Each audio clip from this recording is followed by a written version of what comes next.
Everyone's favourite. Alright, so Audio checks. before we Some of start, Josh, can you unmute your stream just to see if you can hear you and Barney fine? hello, 1, 2. It sounded like I could hear me, but I'm not sure I could hear Barney. Let me double check. Oh yeah, that sounds fine actually. Fine. Yeah. Okay, Yeah, we're good. awesome. So yeah, we are now live with our second MESBG stream. Don't really have a name for the show or anything yet, so hey Chris, we've got Mr. Murphy in the chat. Oh, already someone. Yeah, There's 8 viewers apparently.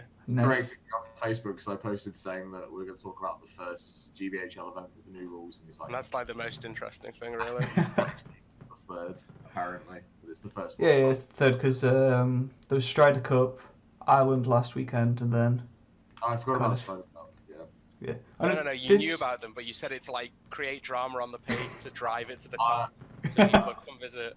Yeah. We know what you're like, Barney. Just fishing for likes. So let's.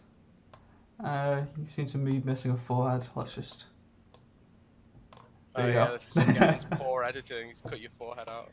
I'll put it back in now. I have to rotate my camera, so I feel like It's not too bad. Make your bed, Gethin. Jesus Christ. Disgraceful. I That's why I just set mine up so you can't see mine. It's made actually. But if I make my bed, then it's going to get messy tonight, so there's not really much point. But yeah, so I guess as we were discussing it before going live, should we have a chat about the good old Cardiff event? yeah. So let's see, I've got the army stats and stuff. Well, how about we start? So, Barney, we didn't go. You did. What list did you take, and how did it play out? So, there are basically 2 options for the tournament. It's 500 points, and you could either take 1 list, or you could take 2 lists and have them be 1 from good, 1 from evil. I took 1 list because I'm lazy.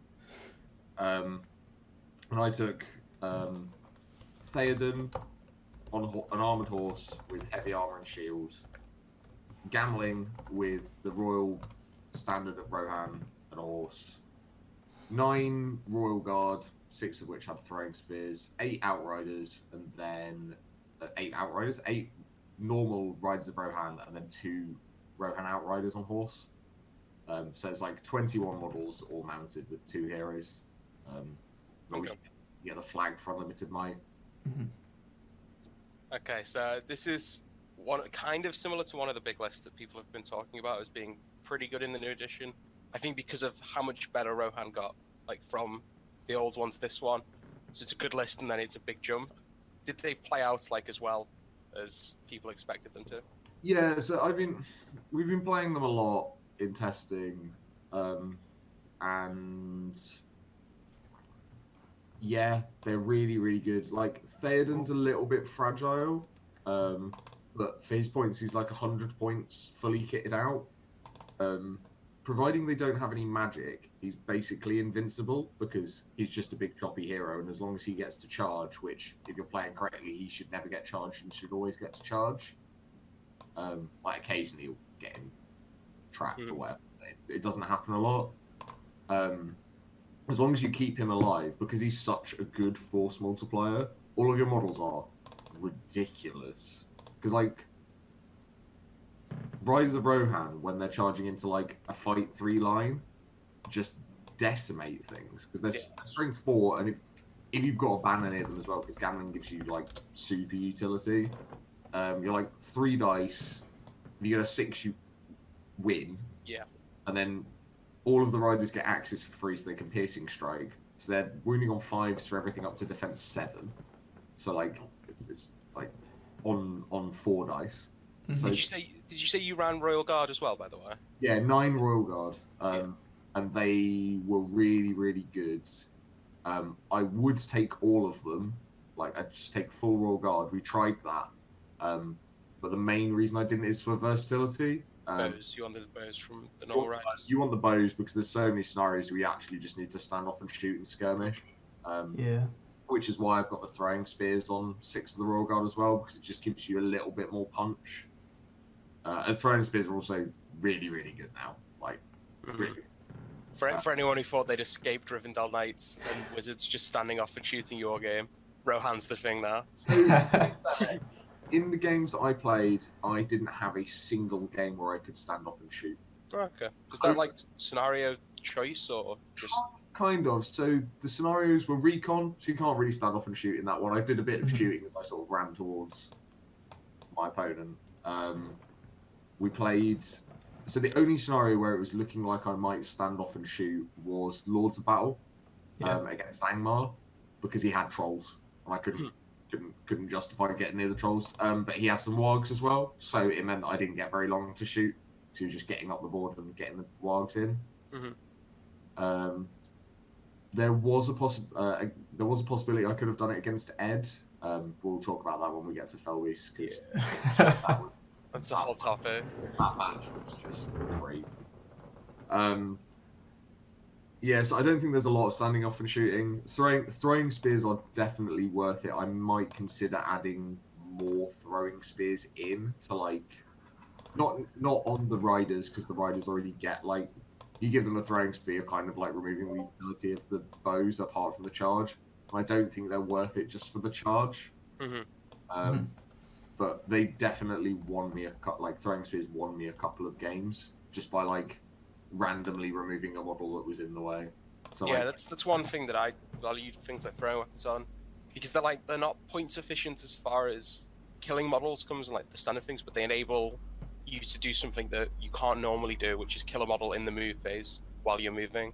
Yeah, so one of the things that came up at the tournament that's going to be sent to the FAQ, I would imagine, is about how throwing spears work when you kill the model you throw it at. Because how they're worded is, each time you charge, you can throw a throwing spear. If you kill the model, you get to move on and carry on doing stuff. So you go, charge, throw my throwing spear, kill your model. I'm going to carry on moving. I'm going to declare a charge here. I'm going to throw another throwing spear. Oh, I killed that one too. Cool, I'll carry on. It's a bit like the new camels. So basically unlimited throwing spears. Which is, that sounds like it's going to get an FAQ. It sounds like it's because I feel like... Is that how they ruled it at the tournament? Like, you can throw as many as you want?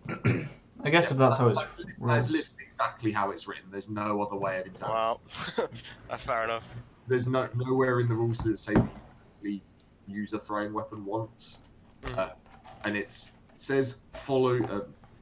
the rules basically say follow the process of firing a weapon as described in the shooting phase. But the caveat is, in the shooting phase, is once everyone's fired their weapons in the shooting phase, the next person gets to fire their weapons. There's nothing about, like, each model can only fire once. I feel like that's an omission, because obviously it just should say that. Yeah, you just assume. But that's assumed, and it's... So what you're saying is Corsairs and OP, because all of them have throwing weapons. Yeah, baby. Goblin Prowlers and Iron Guard. Iron Guard's going to be nasty. That's significantly better until that gets errated. So we can talk about something else. So I was going to joke, like, that's why no one brought Goblin to hand. They didn't want to get throwing weapon down. But were there any other Rohan lists? Nope, just me. Just you. Really? That's very surprising. Only Rohan player, and I think the reason is that nobody is bonkers enough to have finished painting everything yet. That's fair. Fair enough. The reason,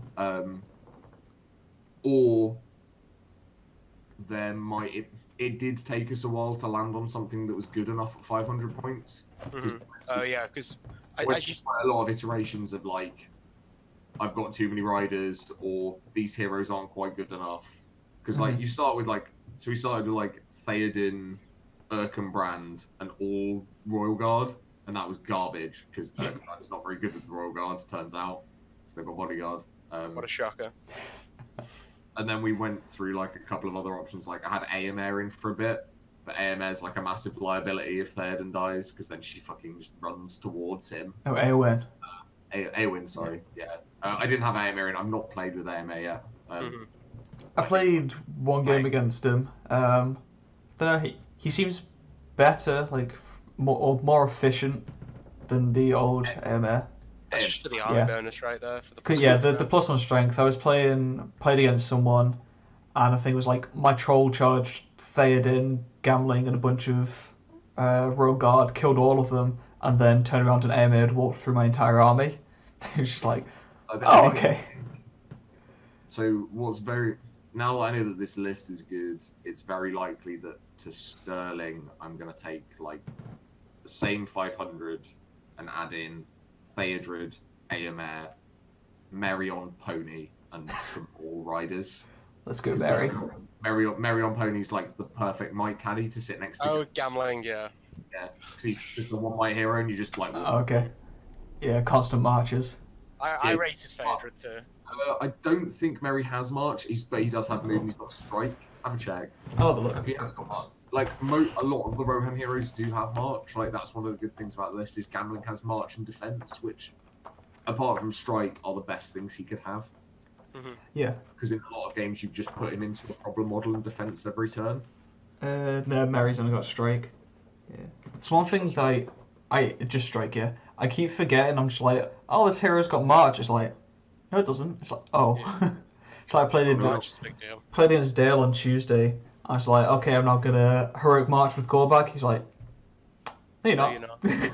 It's like, oh. Yeah, I think you'll see a lot of people just dropping in like the solo captain or the solo, Yeah. just one model with March. I like said, You really need more than was that. it Goret's the new Miranda captain's got March? Does it? Is Yeah. Gurrit's the one that? He's the reserves one, so the +1 -1. A model so disgusting. He's so good. But every model list is gonna run that dude. Yeah, it's Apart just from Valdez. he's just so good. Yeah, like he's literally just better Madrill. Yeah. Yeah, okay. He's got lower courage Madrill was like though. already auto include, so he's got worse courage. Well, Yeah. just as a heads up, that model always dies before it hits breakers, so no worries. To be fair, I've used him twice. Neither of them have been Maelstrom or anything deployments, and he's died from shooting before he can get to combat. Oh. Yeah, so I was the only person who turned up with Rohan. Yeah. I thought it was Mhm. interesting. Were there any? What were the big ones then? Like Numenor, Elves. Elves, I'm guessing. Minas Tirith. My God. Were they everywhere? There's like 5 or 6 Minas Tirith Fiefdoms armies.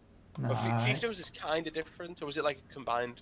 There was one that was combined, which was like Imrahil and some pokey Knights of Dol Amroth, and then some like miscellaneous Minas Tirith stuff.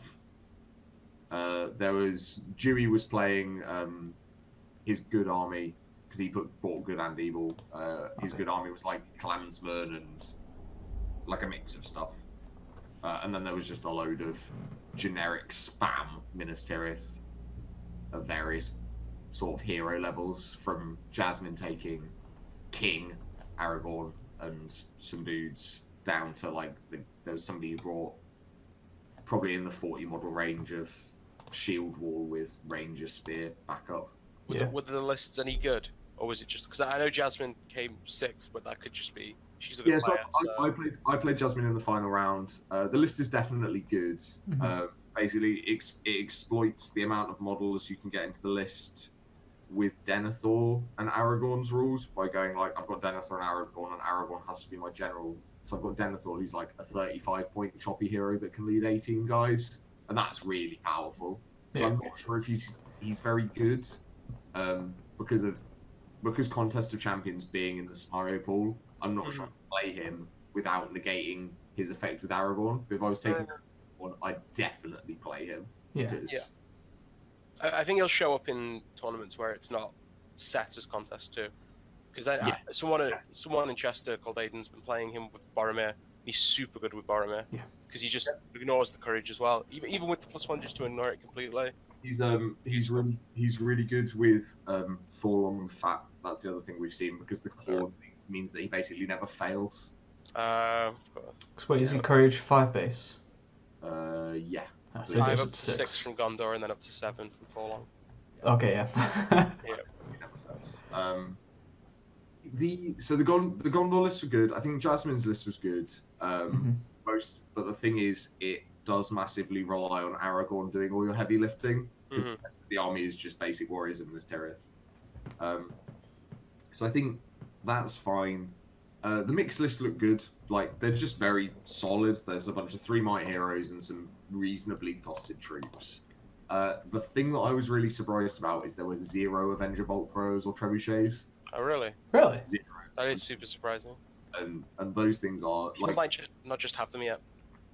Like, True. them. True. Yeah. Was, I mean, did anyone the run way- Iron Hills? No. No, Just okay. there was 1 allied Iron Hills, but no Iron Hills. So no ballista.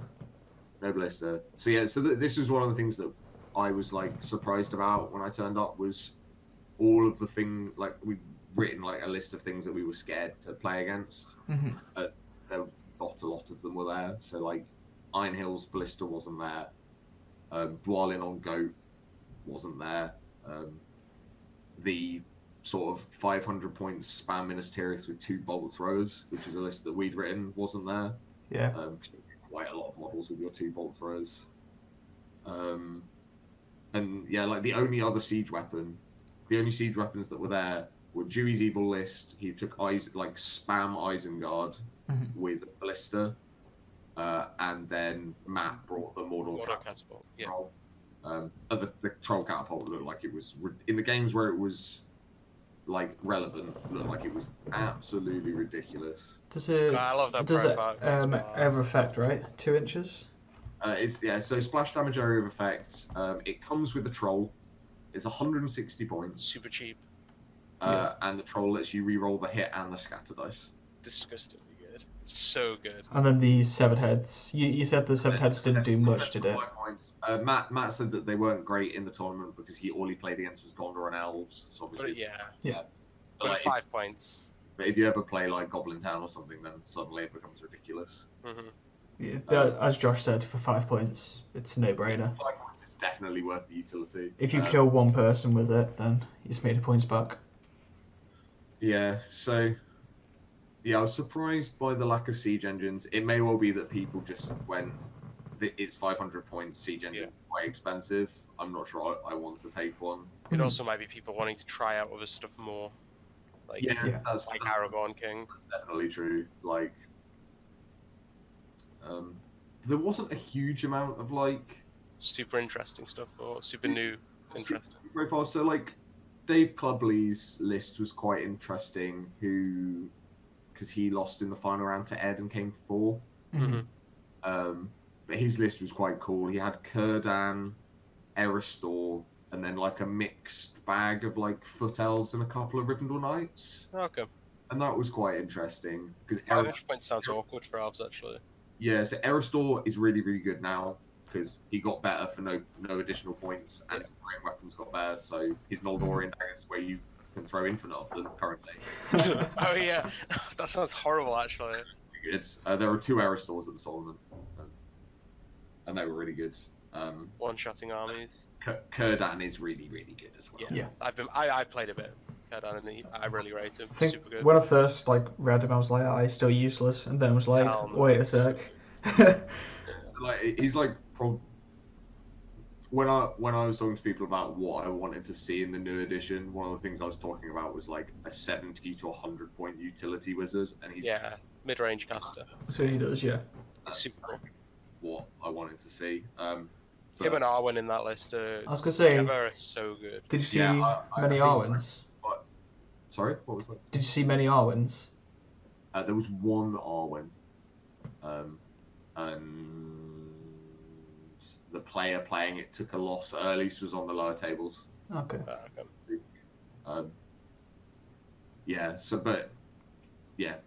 was something I was scared of as well. That I was expecting more of was an Arwen or horse because he had her on foot, which makes it 10 times less scary. Yeah, I'm taking Arwen on horse to Sterling.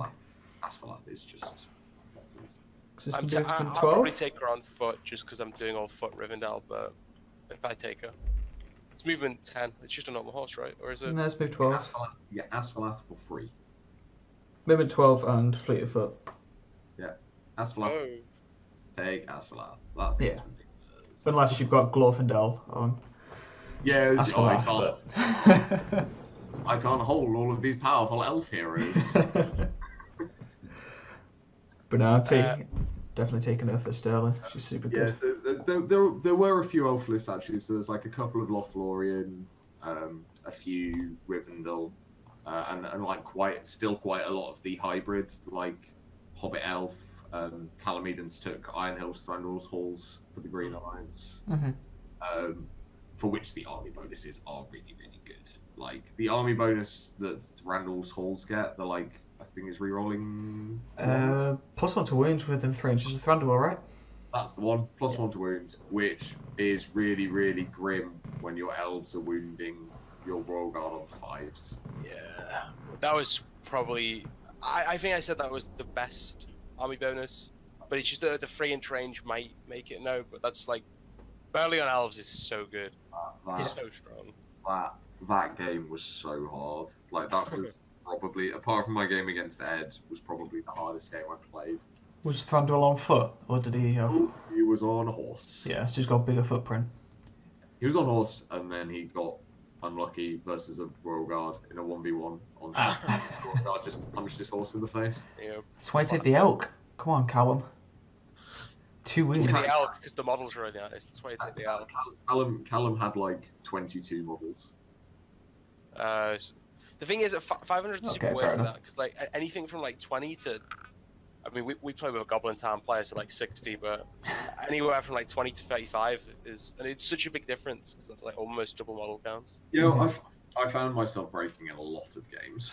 Yeah. And also in a lot of games getting to like exactly 1 off. Oh really? Yeah.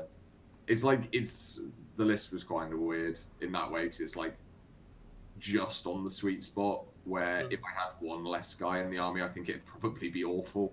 Yeah. It's a big deal. Min-maxing stuff like that, especially at the higher levels, is a big deal, I think.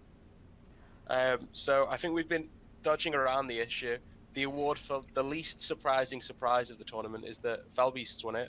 Is that Ed's still winning on Fellbeasts? Like, I'm not that surprised, but it's surprising to see them already back on top table.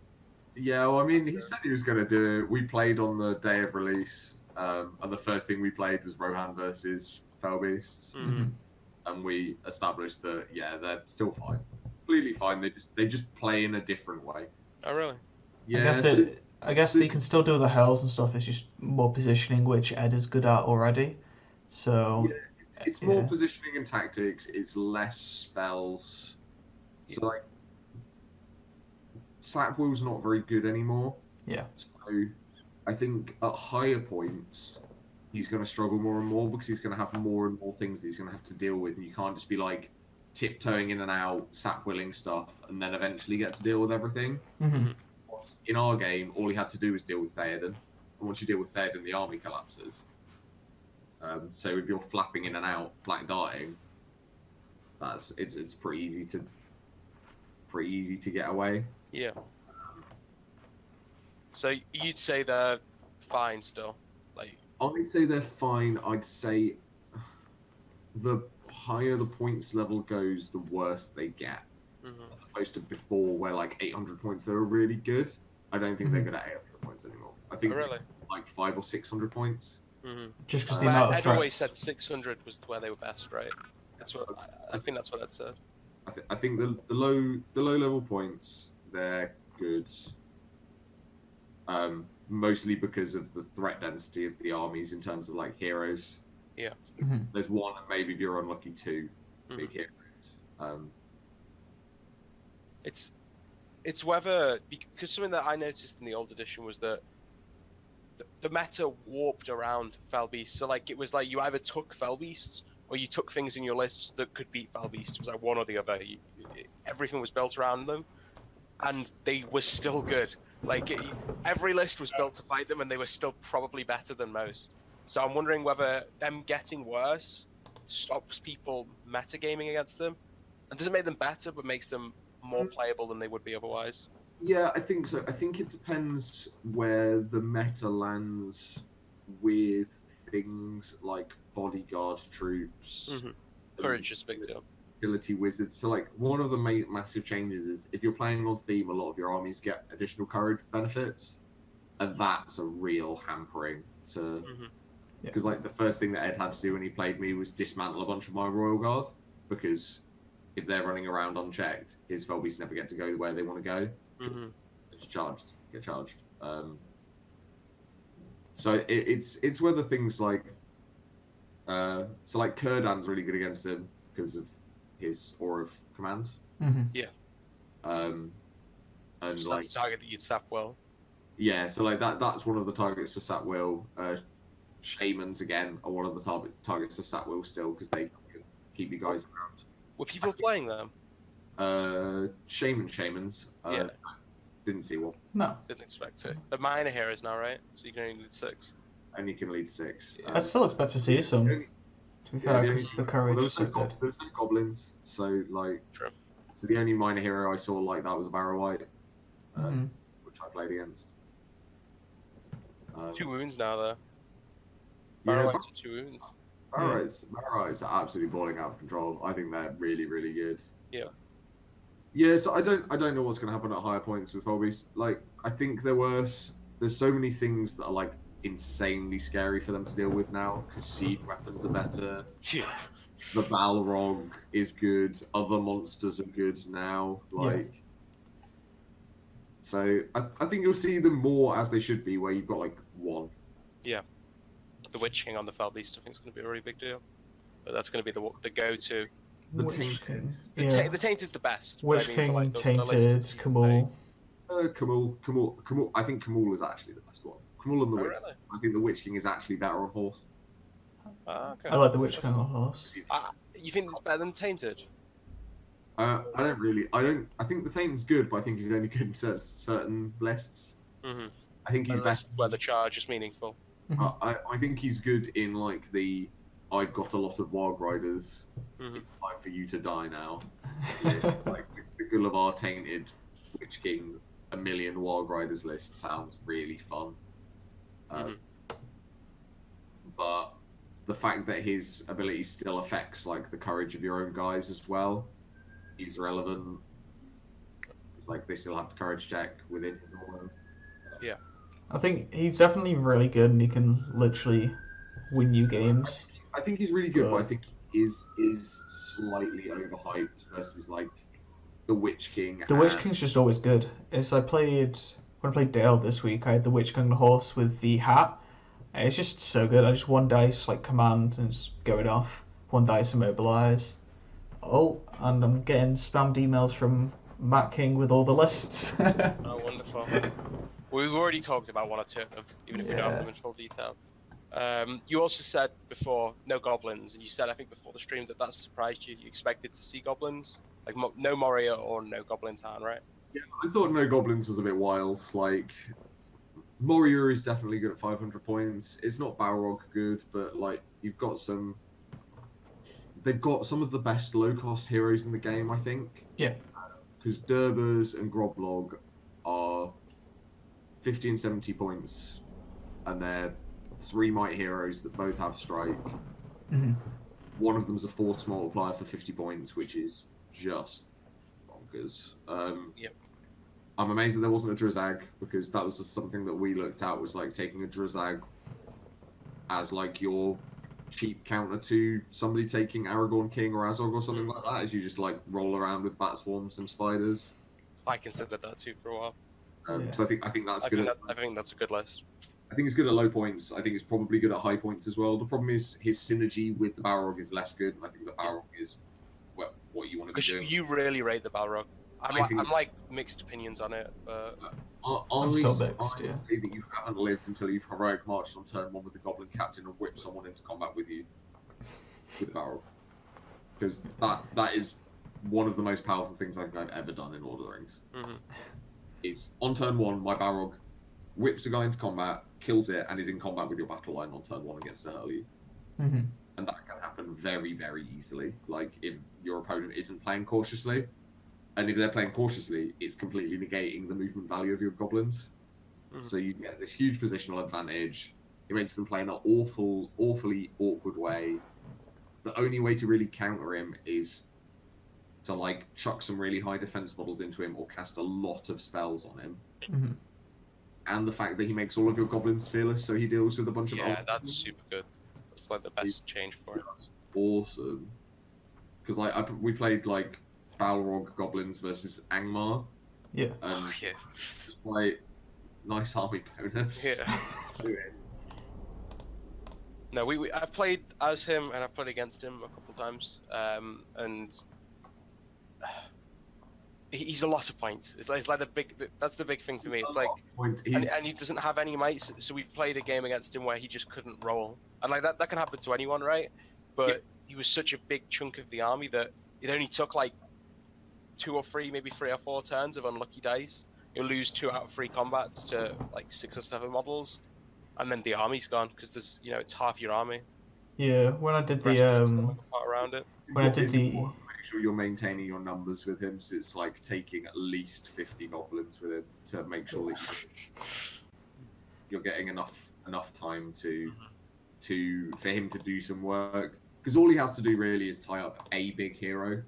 Yeah. If he ties up a big hero, odds on he's going to kill them in 2 to 3 turns. And at that point, the rest of your army should be able to hold versus most things.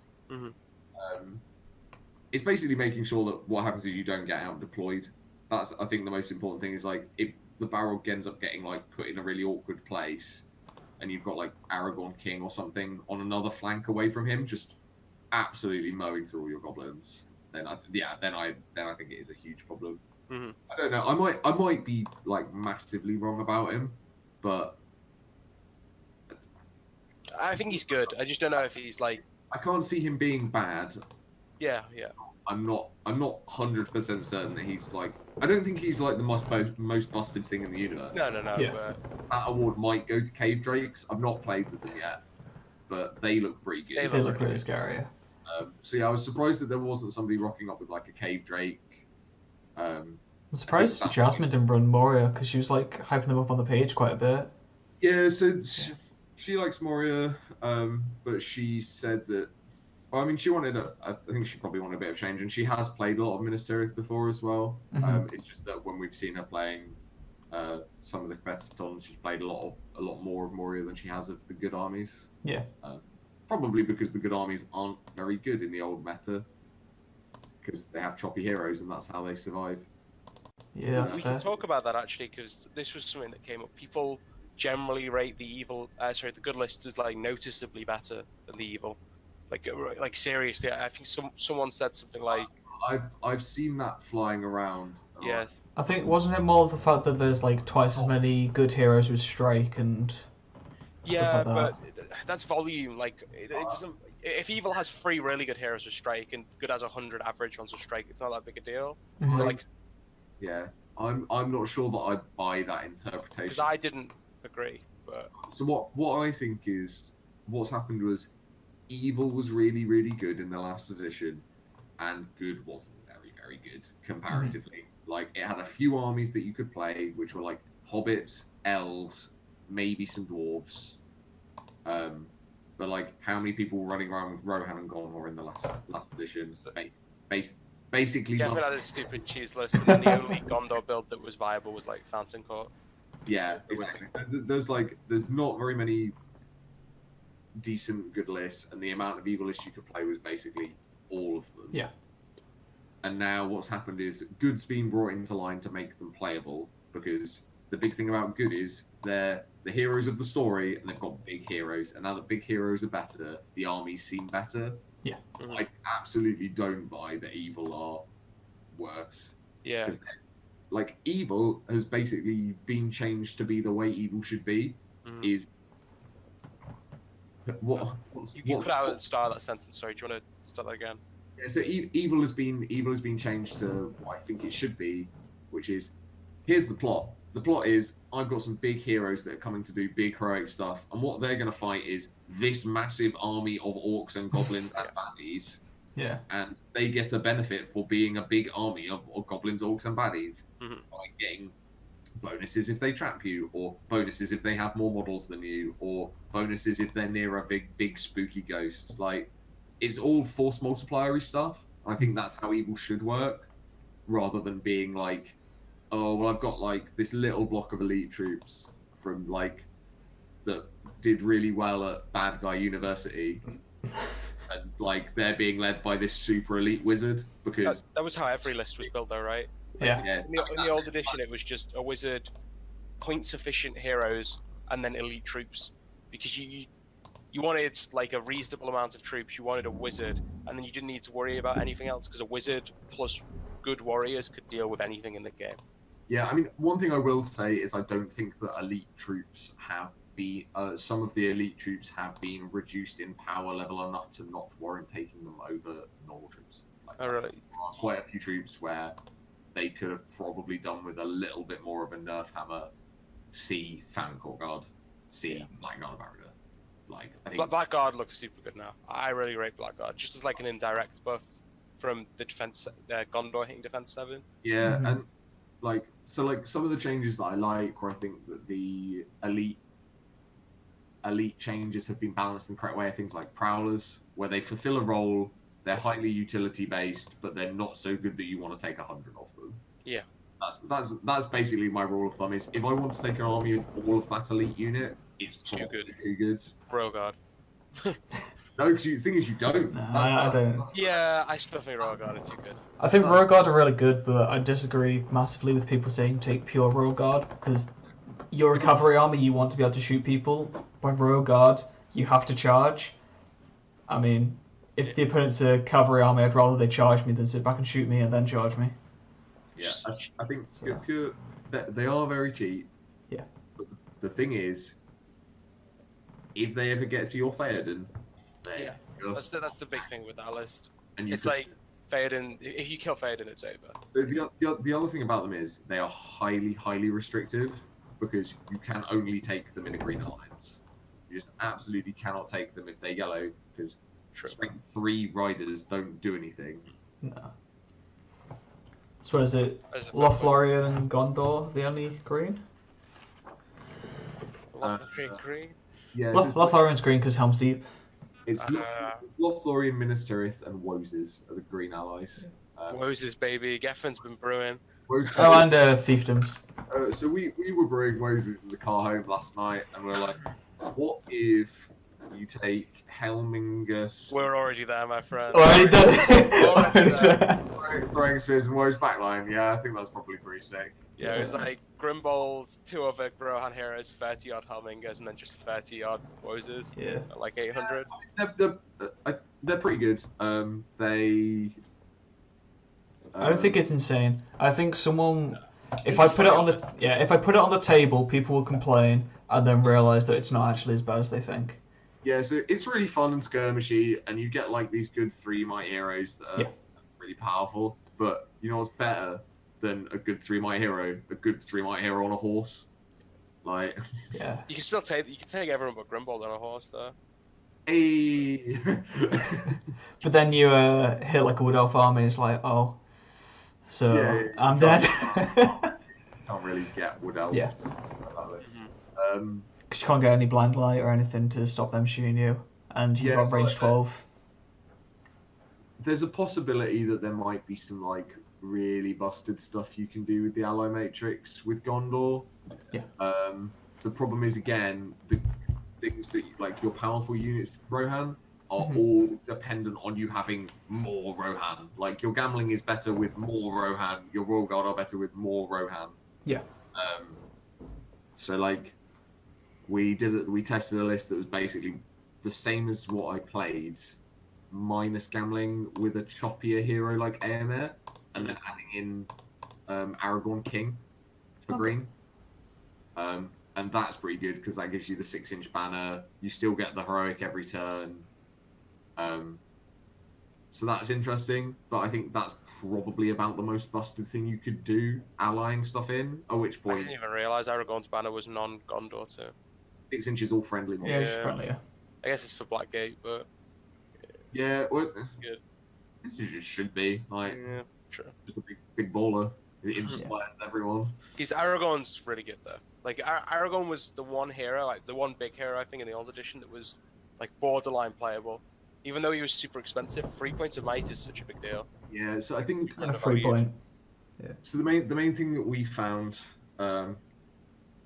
was that if you shoot at his horse that provides you with the worst dilemma, because you're like Spending fate. you're spending fate to keep your horse alive with Horse Lord, but you're Mhm. not having to go through his chunkier defense. Yeah. So that's your best counter to him, is to just sort of chip away at his horse with arrows, Mhm. because the magic doesn't really do it. Having some high defense troops going into him and try to stop him provoking out doesn't do it. Yeah. You kind of just, like, when I played against Jasmine, I was trying to engineer it so that I'd have 2 to 3 models between Aragorn and the thing I didn't want Aragorn to be messing up for the entire game. Mhm. Yeah. That lasted a whole 3 turns before Aragorn was exactly where Aragorn wanted to be. The reaction I've seen from a lot of people to like things like Aragorn is just that it doesn't matter whether I've got, you know, a Miranda Orc or a Blackguard, or if it's just a goblin, like a bog standard goblin.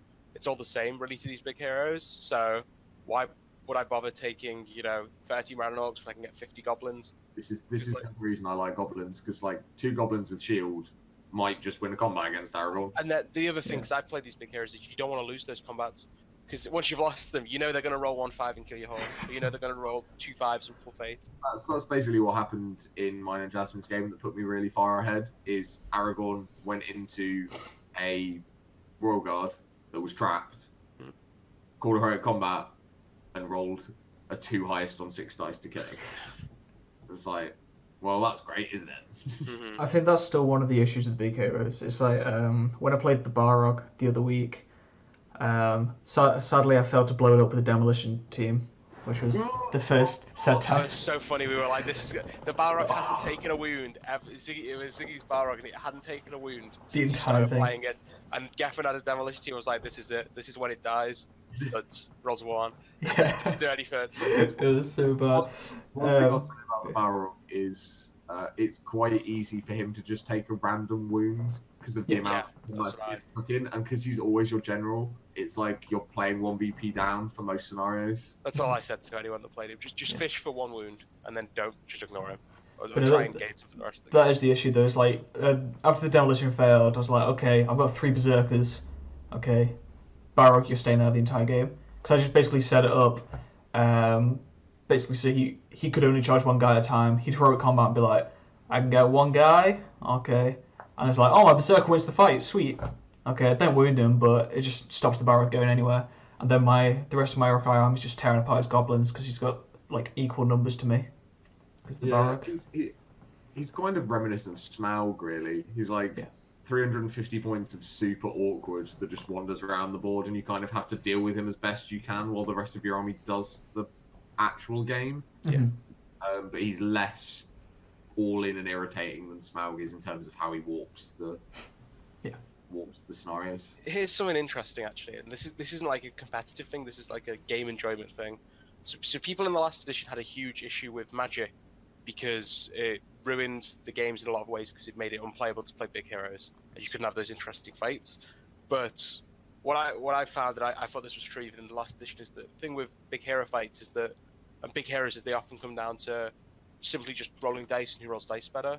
So like either my hero rolls a 6 5 turns in a row without having to spend any might, or he rolls a 2 high, loses the first combat and dies, or like a strike off. So do you think that people will like grow as frustrated with the big hero battles as they were with Magic? I think it's going to be worse. I personally think the big heroes is worse. In my opinion, I'd rather play against Magic than big heroes. Partly because I don't run big heroes. I hate running big heroes. I've never enjoyed playing it. So I'm going to get...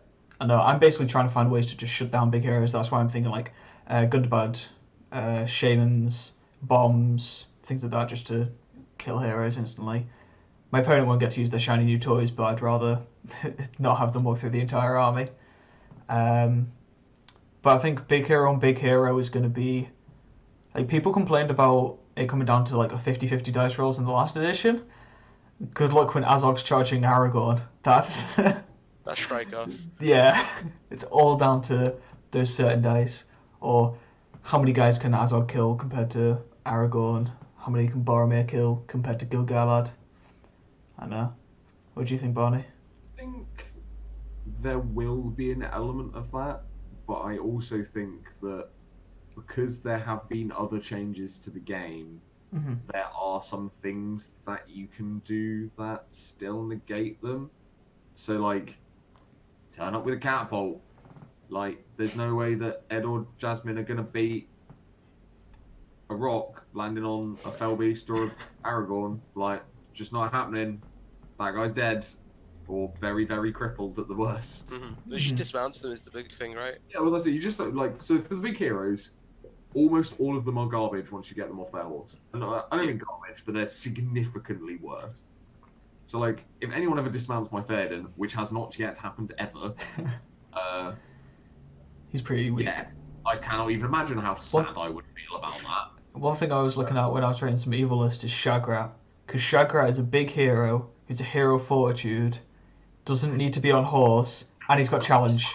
Yeah, so he's got blood and glory, and he's got challenge. So he charges into someone, can issue a challenge. If they decline, they're probably weak enough that he can just kill them anyway. Gets the point might back from blood and glory. If they accept for some crazy reason, you get D3 plus 1 might back.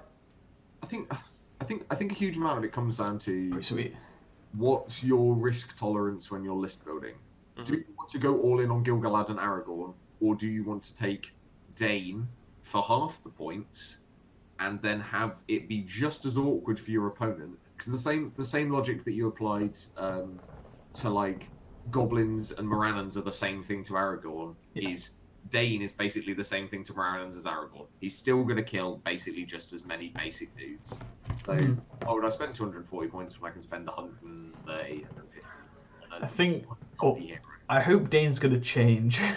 Yeah, that he seems undercosted. Slightly undercosted. The Hobbit are going to change. Yeah, they're really good. Whirlies, which are get a free hero for nothing. Yep. Like, no, it's. Hopefully we'll have that book soon, and that'd be great. My take on heroes is that I've always been, whenever I played the named ones, I'd like feel, I wouldn't feel like terrible, but I could kind of feel bad if I kept rolling sixes without having to spend might. But then I was super frustrated when like Gimli rolled nothing but ones and twos because I'm like, it's Gimli and he's losing to like Bob standard orcs every turn. So the way that I've been looking is I'm just running unnamed captains now. Because then when they win, it's like whoa, and when they lose, it's like yep, as to be expected. Yeah, just because then it's more interesting. Yeah, like amusingly for me, I don't think it's the changes to the game are going to massively change the way in which I'm playing because I've never been a fan of big, choppy, expensive all-in models. I like my 60 to 100 point utility models that do lots of stuff and aren't amazing at one thing. Taskmasters. Are they still good? I still think they're good. It's the heroic. Like, sure, you don't get heroic combats, but heroic move was the biggest thing. Heroic moves is still the best heroic, I think. That's what I thought until the Undying called 6 heroic combats on there. They went down points. Yeah, the thing is, it was filled with that kind of stuff, but it's more. Do they do? It's just moves? Is it just moves? Move, march, and shoot. It being moves and marches basically means they're a drummer. And shoot, yeah. I think they're just a better drummer. No, because drummers stack. Yeah. Drummers. All right. So, are you ready for the? Nobody cares that you're moving your guys. Well, no. Are you ready, Barney? Because what you do is there's two lists you take. The first one is you take a so actually three. I forgot about the Tron. So you take. The only way you can be this excited about a list is if it's filthy casual. So you basically just take troll drummers. A troll chief and 5 troll drummers. Yeah. First turn, activate all the drums. Boom! In your face. But it gets like troll drum solo. Don't worry, it gets better. List number 2. You take troll drummers with great beasts of Gorgoroth because it affects their trample. List number 3. You take an orc horde with troll drummers. Come on. Basic drummers. Basic orc drummers. You come on in recon. Wait. You come on in recon with all your drummers. Second turn, activate all your drums, walk off the board first turn. You've got to move like 40 orcs. Just drumming across the board. I just like to move like 24 trolls. Just try and shoot it. No matter what comes through that gate, you will stand your ground. Just trolls flying through the gate. No, the Grey Beast and Gorgoroth one's probably the best. But... Then you play a scenario where you actually have to do something that isn't run across. Yeah. Then you got a bunch of trolls. What? No, but Ed's trying to like immobilize your trolls or whatever, and he's trying to pull out your range, and you just move them 24 and surround one of the fell beasts. I mean, they'd be pretty good against Ed because you can literally just run around the entire.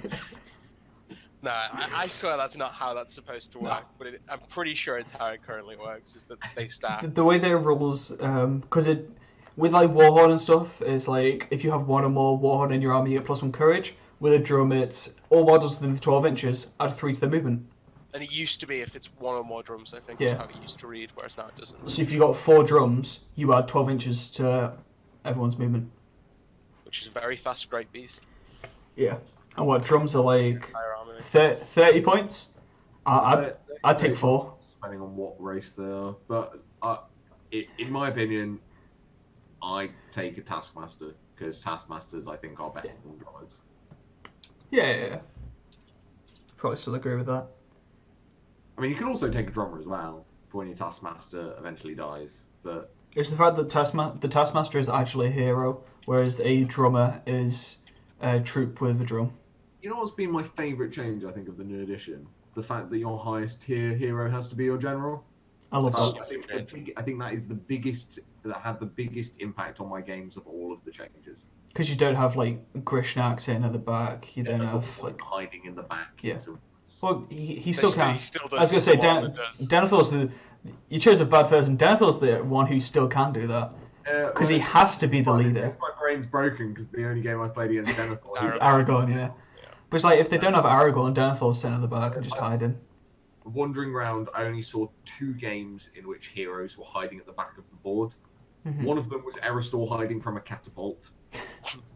And the other one was Grishnak and Gorbag escorting a prize. Okay. And it's like, that's They're it. good That's heroes. all I've seen. Gorbag's a super good hero. Yeah, It's really good. they're really awesome. What else was there? I was gonna say, do you know how well Jack Stanley did? Because he took a Candace chariot. Oh, is that the only one? Yeah, he had Chariot, I believe. King on Chariot, 11 Horsemen, Standings here. Jack Stanley. Chieftain Warriors. Came 16th. Okay. Yeah, he looked like he was on middle tables for basically all of the tournament. One isn't enough, I don't think. Maybe you run 304. Yeah. So my issue with Canned is they're basically Rohan light, Yeah. and they get access to chariots. Yeah. Like, because their actual cavalry portion, which is going to be the majority of your army, Mm-hmm. aren't that great. Whilst I mean they're good, but they're not Rider of Rohan, Strength 454 on the charge good. Yeah. One more point. So like it's whether you go. I think the real sweet spot for like what's Can's green ally? Is it Serpical? Yeah, it's Eastern Kingdoms. Eastern Kingdoms, yeah. Oh, Eastern. See, I think the real hotness might be Cataphracts with chariots. You don't need the canned army bonus though, as long as you aren't running all cavalry. Like What's their yellow army bonus? It's whether it's because there are army bonuses that raiders and chariots don't count towards bow limit. But you don't, as long as you're running like either mostly Candish heroes or all chariots and you don't take bows on 2/3 of the chariots, the army bonus doesn't actually matter. So you can run them alongside like anything basically. Why is Candy ally convenience with Isengard? Wise. Who cares? Candy Doesn't matter. is a yellow ally with Isengard.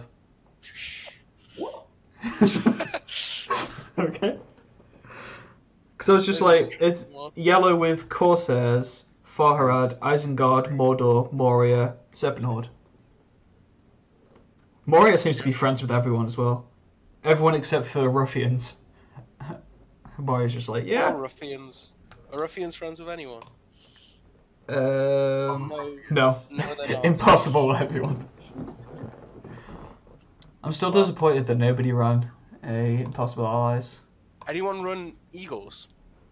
Or No. did they not show? No. Do you think they're good? Do you still rate them on I haven't played them, but they look good on paper. Yeah, they look very good. I don't want to play practice games against Dan. Yeah, because he played Eagles back in the old edition though. I didn't want to play him back then. No, I didn't want to play him then either. Really way better now. Yeah. He Um, plays Horde, Harad, and Eagles are his 2 lists that he's oh, taking. what a So, like, fuck, man. yeah. Really great. Yeah. I told him to buy watches, and I still make fun of him for it.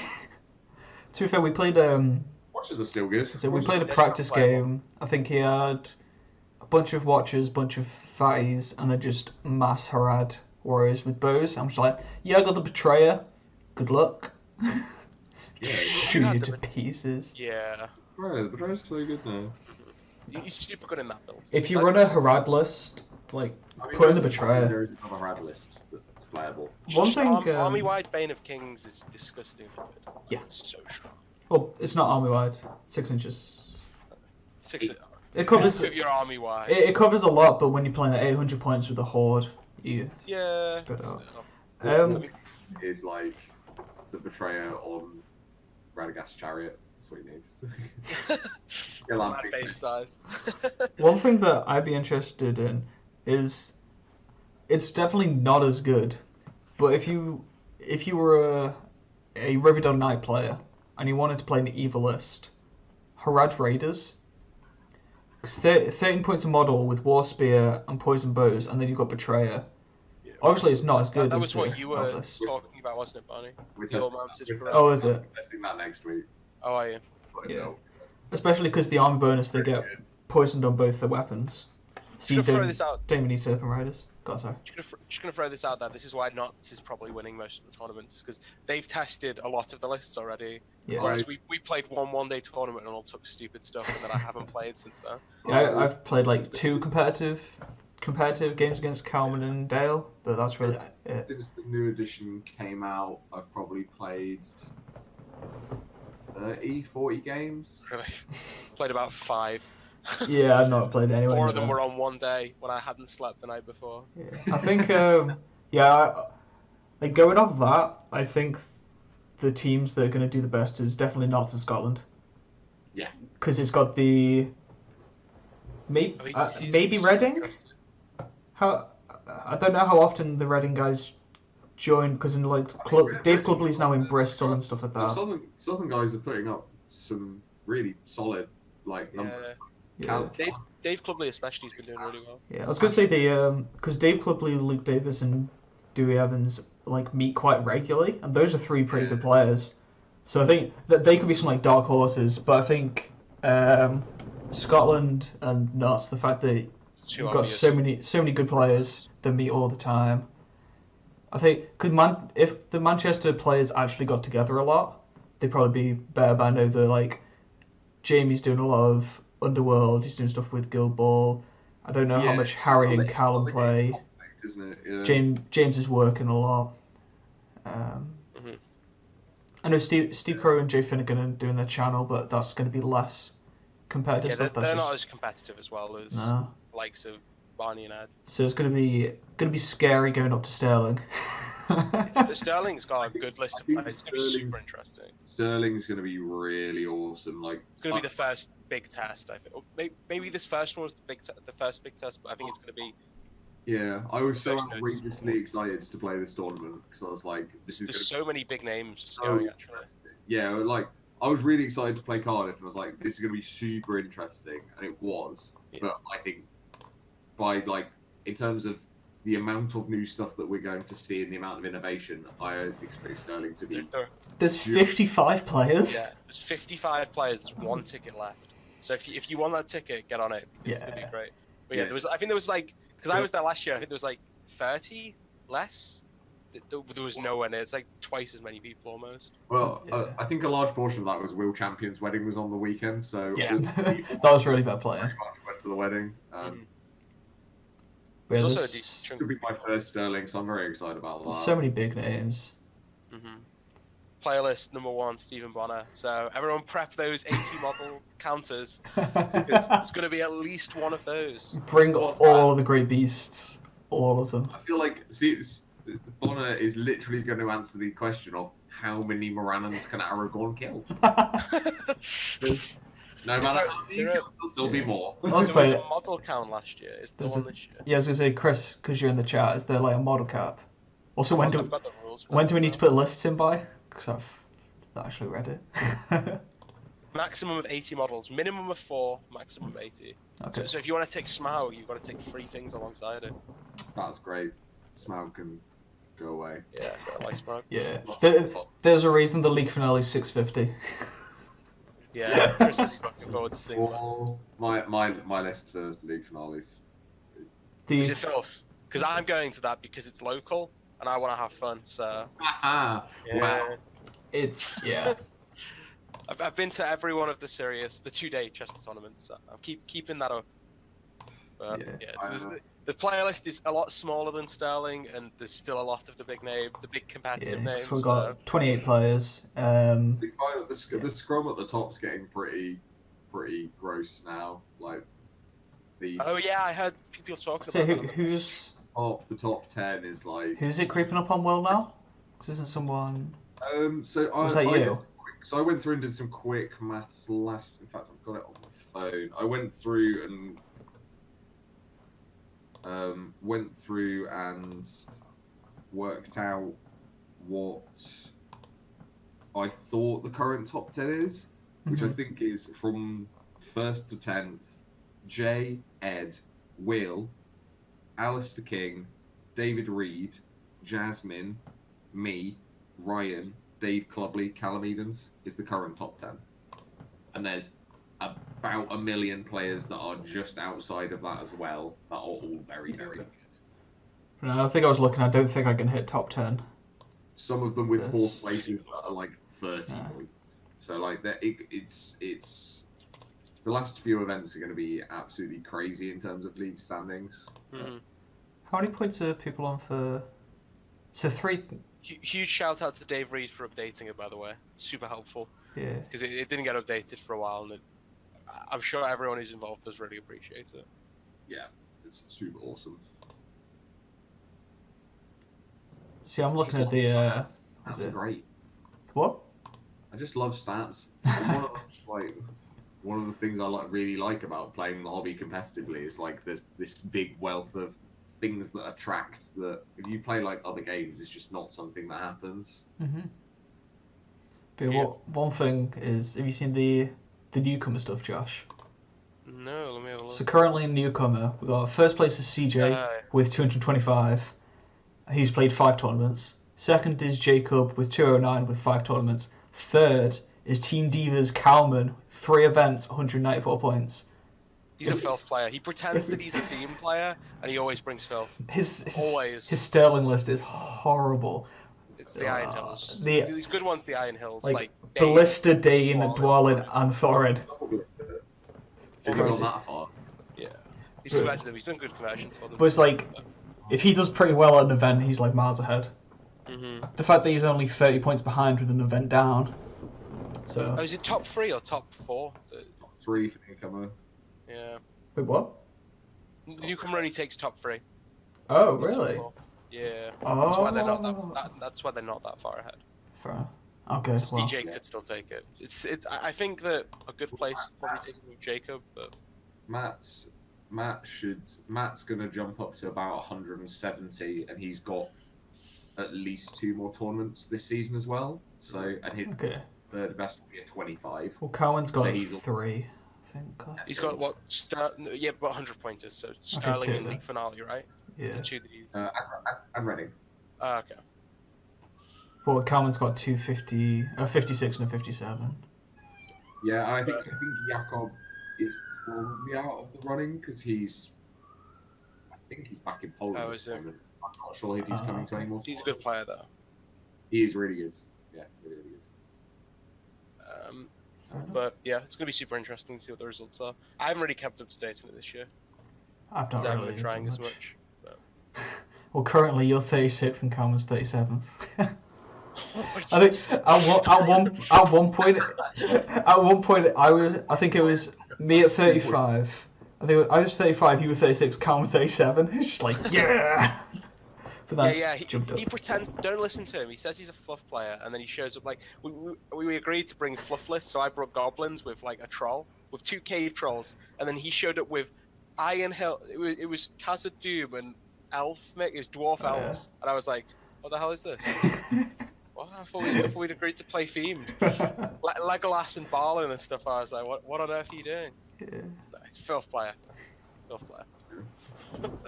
I'm just scrolling down to see how many players have actually competed this year. There has been quite a lot. It's typically the top sort of, I want to say 20 that are seriously competing. Like, they're going to a lot of tournaments. And Yeah, I'm just interested to see how many people are actually just playing. Yeah. Like, I think there was more than any of the past years. 300 and... Owen writes it... he's TO'd, so I won't count that. 352 players. However, there's a lot who's done 1 and 2. Yeah. 65... I guess there's still a lot of 2s there. I guess so these guys are getting carried forward. I'm just scrolling down to the bottom to see how many uniques there have been. So, like, from the looks of it, there's about just shy of 700 unique players that have competed in the league. It's pretty impressive. From the start, yeah. Yeah, because a lot of these guys at the bottom are just on 0 for this. Mm-hmm. Okay, so we've talked about this tournament that's just gone. We've got the Stockport doubles coming up, which I think we'll probably skip over because it's kind of hard to predict lists of that because it's going to be a mix of like super competitive and super casual, and there's not a huge amount of people going. There's quite a lot of players, but obviously it's halved because it's doubles. Teams, yeah. So, what are your guys' predictions then for Sterling, which is the next big one? It's like, what lists? Or... What do you expect to be out in force, and what do you expect to do well? Because it's good and evil, which means that there's so for either. Like, because I'm expecting a lot of elves for good and Moria for Rohan. Well, not a lot, but I expect those to be the two strong lists. Elves and Moria. Mm-hmm. I would agree with your Moria. I think there will be a lot of Moria because I think it's when you just look at the evil books, it's one of the easiest. It kind of just writes itself. Yeah. There's a few different builds you can do with it, right? But it's like any build is good. Yeah, but all because they're like every model in the Moria list is playable. Yeah. Like literally everyone. There's not like the chaff theme unit, apart from maybe the drum, which I'm still not a big fan of, but it probably is playable. Yeah, it was okay in the old edition. But the thing is that if you're taking the Balrog, you don't take it because the courage isn't relevant. Yeah, so it's one or the other. Yeah, it's awkward to get in because it works really well with other things, but then if you're putting it in, it's harder to get those other things in. So it's awkward. But I imagine it's playable. I see. I find that using elves as being the good faction that's going to represent the most is interesting. All hero, I guess, would probably be because I'm thinking purely in terms of like the. I think it's going to be like Gondor and Fiefdoms. Oh really? I think there'll be I think there'll be a lot of Gondor and Fiefdom. I'm not sure if it'll place first. But my impression is that all heroes super strong. The elf big heroes and then Arwen and Serdan are just so ludicrously good to me. Well, Arwen especially is like for a point is just disgustingly good. Yeah. I'm not sure. Especially against the likes of Harad and Goblins that I expect to see on Evil. Yeah, I think for Evil, Moria and Harad's definitely going to be a big one. It's two of the big ones. For good, probably, as you guys have said, Elves, Gondor, and then I think Rohan, because then there'll be things. However, one that I don't think is going to be played a lot, I think there may be like 1 or 2 people, but it's going to do very well as Eagles. I think there's definitely going to be at least one person that's Sterling with the Eagles. It's probably going to be a good player. Oh yeah, actually yeah, there definitely will be one good player. Eagle list. There will be one Eagle list. Be prepared. Dan doesn't play all that frequently, so he's a good player, but he doesn't play. He plays very. I think one of the like top players is going to bring Eagles, I reckon, and just destroy people. It's going to be good. There's a bunch of different things you can do for good. Numenor might show up. I think Kalman's Iron Hills list is. I think that was probably one of the most underrated lists in the old edition. Iron Hills is so good right now. I think Iron Hills are, until we get this new book and we see what happens, I think they are probably the best good faction. Yeah, I can see that. I can agree with that. That ballista is so stupid. They're so cost effective for troops that are all around ludicrously good. Yeah. Like they hit fight 4, strength 4, and defense 8, which is with spears. With spears, yeah. It's like the comparison I've made a lot in like conversations with people is that they are the good Isengard now. They are just the solid Fight 4 Strength 4 benchmark for what is a decent model. They have much better. The big heroes are a thing too. Yeah, like then they've got having the access heroes. to mounted dwarven heroes, because dwarven heroes have always been super good and super cost efficient, and now you can mount them. That's the thing with when Iron Hills came out. It's like, okay, so we've got Dorian's Folk. Good thing about Dorian's Folk is Fight 4, Strength 4, Defense 7, so it's hard to kill them, but they don't have spears. Those spears don't have cavalry. Don't have spears, don't have cavalry. Iron Hills, they have spears, they have better defense, they have cavalry, the heroes are mounted, and then they've got a ballista. Just stop you shooting them. I seriously hope Iron Hills do get a... Yeah, no. Yeah, you hate them. Yeah, I like playing Kalman, I hate playing as Iron Hills. I also do not like playing against them. I think there are pain in the ass. definitely some good counters to them. Yeah. Well, it's like my... I haven't tried it with the new edition, but my Helmingas elf list just walked through his Iron Hills in the last edition, because obviously get rid of Shield Wall and then just Piercing Strike. I think I could still do it with the new build. The thing that I've always, whenever I look at Iron Hills, I'm like, oh, but they don't have very many models in the Shield Wall. So once you start to break them apart, they'll probably collapse. But then every time I play them, you like destroy half their army, and then the other half takes about 6 hours to kill. It's like still fighting you. It's like, when does this get easy? This is like ludicrous. And it's like if they're within 12 inches of Dane, they're fearless. And he's unkillable. So. If you have pure Iron Hills now, Dane's got Master of Battle. Oh yeah, that's disgusting. Jay, what? But you basically never just take pure Iron Hills because the mountains, the mountains are so good. But like, I am not excited to see if somebody figures out, because I can't remember what their other yellow alliances are. But if you can just chop in like another utility hero or choppy hero in with them. Mm-hmm. Foreign 6-inch banner's good though. So Iron Hills. For Erebor dwarves though, doesn't do Iron Hills. So, oh yeah, that's yeah. Oh yeah, the Thorin thing is. Did you say yellow? Yeah. So we got Army of Lake Town, Army of Thor, Dead of Dun. No, not Dead. No, Erebor Reclaimed, Fangorn, Lothlorien. Lothlorien. Oh god. Fangorn. Oh god, just take treatment. I'm so in. Oh, you got Eagles. Yeah. Radagast Alliance. But then they lose their army bonus. Rivendell. It's not that big actually. Thorin's Company. Like all the games that we've been White playing, Castle. I mean, like Dane, Thorin, Dwalin, all on Goat and Iron Hills. That's the thing, yeah. You don't get the army bonus already, so. Or it affects Dwalin, right? Oh, it's better, yeah. But. Ooh, yeah. I don't know. I really wish I think to start with, we're going to see a lot of people taking green alliances, trying all the new stuff out, and then slowly we're going grades to filthy nonsense. People will figure it out. I'm really tempted to run a Impossible Ally for Sterling. So I think it's good. I've got a couple. I've got a couple of shades. We were talking about this on the last stream. It's like having certain troops that aren't affected by a heroic move is actually really useful. Because what you get priority. I'm like, okay, I want to tie up your cavalry, so I'm going to call a heroic move, jump you guys with my front line, the shield guys, and then my spears and my wizard haven't moved yet, so I then get to react to whatever you're doing. Mm-hmm. I think that's really good. There's a couple of models that are like really don't care about being red, like Shades. Shelock. Shelock cares not for your might. Yeah. It's like, okay, you lose the Standfast thing, which is a bit of an issue, but you make up with that because you're an Impossible Ally. You've got some kind of crazy combo. You don't just take some random. You don't do like Gondor with Wozes. I think that's impossible. I don't even know.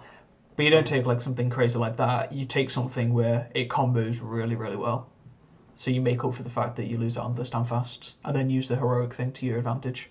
The other thing is that Standfasts don't matter if you're winning all your games really hard and you never break. It's like me and Joe were thinking of running Angmar and Mordor together. It's basically just making sure we've got enough. So I'd go with all the 3 my heroes, run Morannons, then he'd have like Tainted Cave Trolls, Spear Sports. I think the problem is, I think the army bonus is probably good enough to consider keeping. Yeah. There's some army bonuses that are just so bad. The list I wrote that I thought was pretty good was Goblin King, Grinner, Full Warbands, Shade Shelob. That's just under 500 points. That sounds pretty scary. Ew. Yeah, that sounds pretty scary. Why did you run the Yeah, what are you doing? I wanted to play horsey, boys. Should have taken an evil list. I could have taken evil list as well, but no, I wanted to run around with horses. Yeah. My argument for those good and or evil ones has always been to take both, because you're only playing against half the field. You only have to meta each of your lists against half the field rather than the entire field. Yes, If you bring both, you know your Theoden's never going to run into Gilgalad. I would agree that is completely correct, but I am lazy. Yeah. It's either you're too lazy to get two lists, or you think you're noticeably better on one than the other. Mm-hmm. So you order out the one. My main reason for taking just one list was that I wanted to play a full tournament with Rohan. Yeah. Sure. Yeah, it happened to me last year, kind of, where I played my first game on my Gondor, and then the rest of the tournament on Goblins. The next 6 games on Goblins. Well, Calvin had that for Beacons last year. He just ran his Mordor. Yeah, Like, that was it. Just everyone ran good. Yeah. Yeah. I think I'm probably one of the only people in the GBHL who isn't benefiting from the Rohan army bonus. Yeah, you playing Rohan and not using the Yeah. army bonus. It's just like people are like, oh, you got to take arenas, and like, they don't. That army bonus is useless. That's What? the other thing. If you're not using it, then Yeah, if you're not benefiting from army bonuses, like my good list, just ally. There's no downside to it. As long as if you go like yellow, you can go red if you want with some combo, as we said, but it's just so good. so Yeah. did any all hero lists other than Ed's show up at? There was Sauron on a troll. yeah, Sauron. Yeah. And then there was actual real all hero lists. I'll have a look at the. No real all hero lists. There was another list under 10 models. I'll quickly go through the list and try and find it. List under 10 models. Because there were three lists. Ed, that one, and then There was a guy that turned up with a Witch King and like 16 spectres. But it's Yeah. not- That's Andrew, isn't it? Doesn't he use that quite a few times? I can't remember. It looked like the army was gorgeous, but I can't remember. I think it's the one he's taken. I'm pretty sure he won Best Painted at Throne Skulls or something. oh, was Could be wrong. is it that Spectre list? Because it was the GT earlier. The this year, GT. I think it was that one. Is it the one with the watery bases, or? Yeah. Yeah. He won Best Painted for that in his house earlier this year. Because I messaged him and asked him how he did it. Where's this list? He was kind enough to reply. So So you got there's the. Run and grab a drink. Sure. Okay.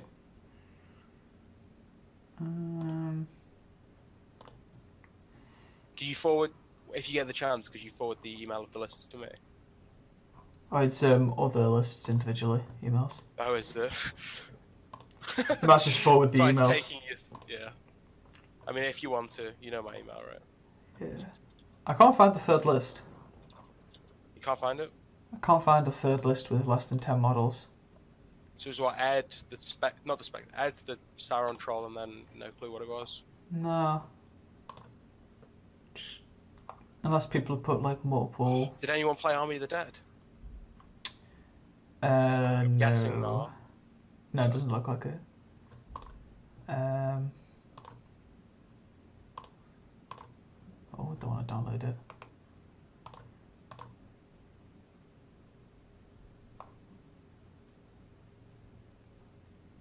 Wait. Did you say it was a 500 point tournament? Yeah. Someone's got a 550 point list. Who is it? Jordan Rees. He's Gonna have to the ask- 25th. Gonna have to ask Barney when he comes back. Just made a mistake, probably. Does it actually say 550 at the top, or does it like add up to 550? It's an Excel spreadsheet with 550 on He came 25th. It will have just been a it. mistake. Like it's not like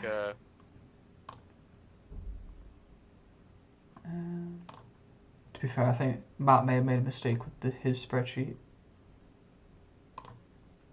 10 models or less. Yeah, that's probably the most likely that he wrote 3 in rather than 2. Because that's 1, 2, 3,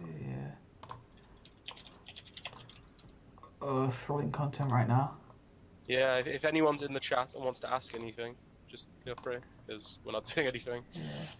Actually, at last point, Chris, if you're still here, what kind of stuff are you guys running in Scotland at the moment, if you don't mind asking? So is it still the general lists that you guys usually run? Or have you been mixing about with stuff? Because I saw Dave Reed ran Wood Elves for the Ireland event. Came first, didn't see what Chris ran, though. Pretty sure Chris came second. Yeah, I can't find. Can't find it. Whatever though. Matt lied. What you're going to Stockport, right? The doubles. Yeah, me and Joe going to Stockport. What are you running? I think we're going to be running Wargs. Wargs. Just pure, with like... the tainted. Yeah. Yeah. No, not Gullivar, I don't think. Oh no, I think you it'll are going to be run the tainted though.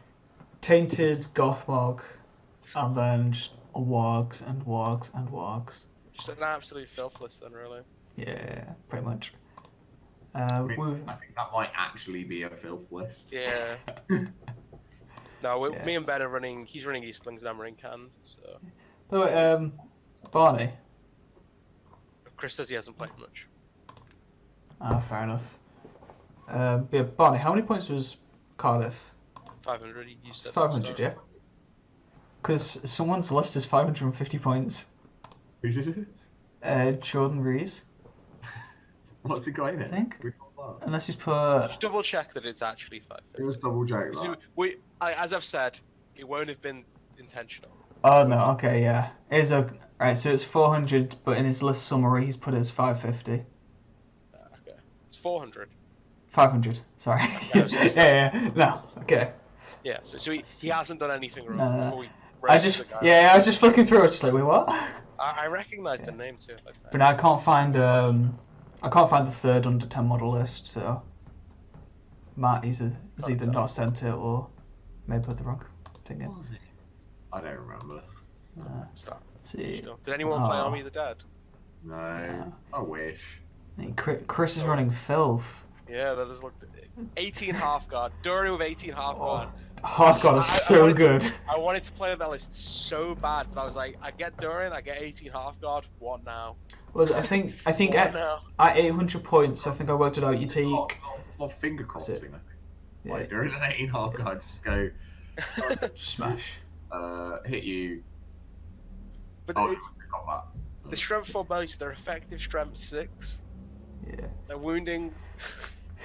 It's just disgusting how much damage they do. I think It's for like trash, 800 points you can get. What's it? Sterling, like a filth version. You can get Durin Gladriel with maxed out warbands at 800. Yeah, you can also do Elendil or Gilgalad with maxed out warbands with a banner in each. Is it just normal elf spears, or is it Normal glass elves. guard? It's high elf warriors. Oh yeah, his tiles. Mine was wood elves, sadly. I think Guard of the Gladriel Court might be insane now. Like, They didn't change, did because they? everyone's running big heroes though, so they're better. They were always good against like the likes of Dane. because your might's such a premium because you've got these bans now, and you're limited on strike. You only really ever want to be striking versus other heroes to kill them. Yeah. And so like the Gladriel Court got a card coming in and just being like, I'm a 5/6 spear support, and now you have to decide whether you want your horse to die or not. Is like really awkward. I used to do it. Calman always hated it because he still ran Dane with Iron Hills back then. He hated hitting and running into 2 hobbits with 2 Galadrim core behind them. He was like, do I call a strike to make sure I win, or do I call a combat, hope I win, and I kill the guard behind? It's like, oh, your decision, my friend. Yeah, Chris just said he want to fight against Borg, wound him on force. Bolgan wounded him on.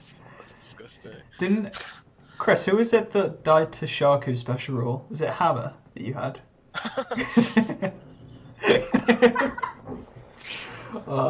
That special rule is so funny. You gotta run Hammer if you're gonna run Rohan. I might take Hammer. He gets loads of might. I'm Like, taking Hammer. How many points is he in the new edition? 55? Same points as gambling. His model looks I think. so much like a I know. standard wargamer. He's- It's funny. Five. To me. He just looks like a standard wargamer. So Hammer and Gambling both 55 points. Hammer on horse. Gambling's got. Why isn't Hammer as good as Gambling? God damn it.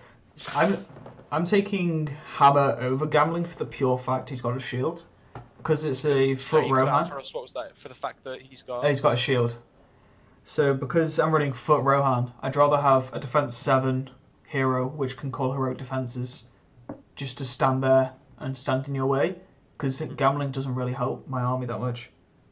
Oh, by the way, Barney, you said you ran Warg Rods, you tried them out. Yes. Right? Are they any good? Yeah. They still good? Aren't they really annoying because of the wounds and stuff? Pain in the ass. Because it's not Warg Riders, it's you have to kill the exact goblins to get the point. Yeah, scenarios like Seize the Prize, they're amazing because Yeah. you get to go over the prize with your march, with your captain, your barrel gets to whip, your marauders go off, they drop one guy off, and then Wait, you can just dismount one? Oh god. Yeah, you can obviously just dismount they're one. super cavalry. They're fearless because your Balrog's next to them, so they can't be spected. And then your one guy's just like with his shovel trying to find the prize. But yeah, they're ridiculous. You can do this stuff like the dismount on the board edge for recon. You get 4 models. Yeah. The Balrogs nearby, you do. The Balrogs nearby, you should get. You still get Yeah, 3 models great. even if it runs. Oh yeah, because they're. Yeah, it's just Yeah. a mod. It's In my head, I was like, you have to take courage tests for the goblins. Nope. It's great for like hold ground and stuff. That's like the Dave Reed classic, the dismount all my wild riders on the last turn of the game. I did I that. get like double dudes, but like it's really good when you get quadruple dudes. Mm-hmm. Yeah, they're really good. They compete with bat swarms. Is the only problem with bat swarms are obviously insane. That's what's especially in the new edition, because they're in the old edition they were good because they were immobilized on a stick, but now that immobilize got worse, like as a base, they're now channel immobilize on a stick. Yeah. Which is really good. Like, it's really good. You just put one of them behind, 3 prowlers in the front, hero's dead. One interesting list that I did actually want to talk about from Cardiff was Dave Farmer's list. Corsairs. Yeah. I can. Let's see. I do want to talk about Reavers. Can So I? complicated. So I'll get like. It looks so complicated. Of angry pirates. I'll copy his list and then I can put it up on the stream. Okay.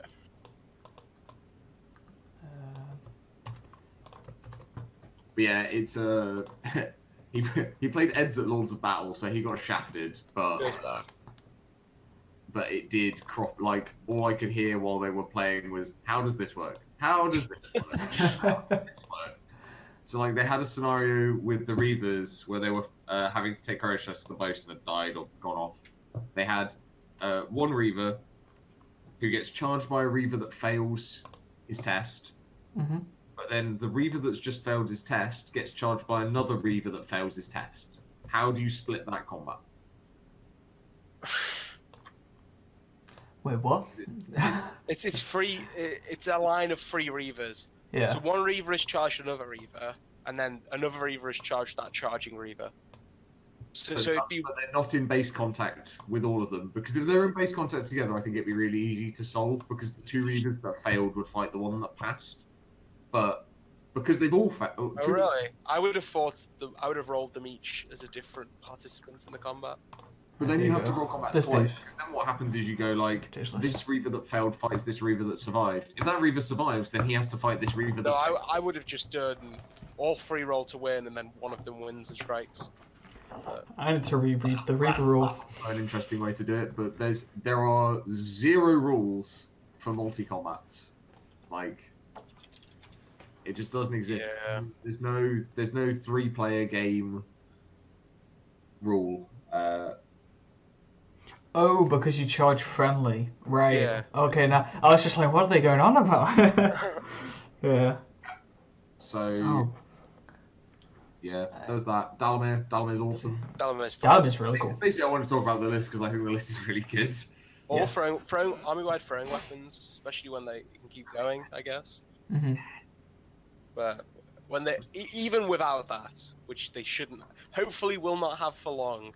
They're still really Why good. wouldn't you have multiple throwing daggers in your pocket? It's not the idea that you can have multiple; it's the idea that you can't throw them all.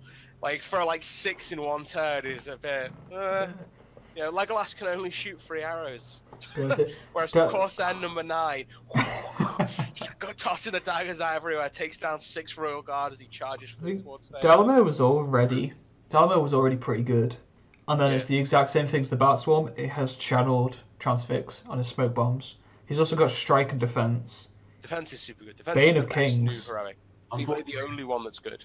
Unfortunately, Dalamir's throwing weapon the only one that you can't throw multiple times because it can't kill them. Oh, it's strength 1. You can kill.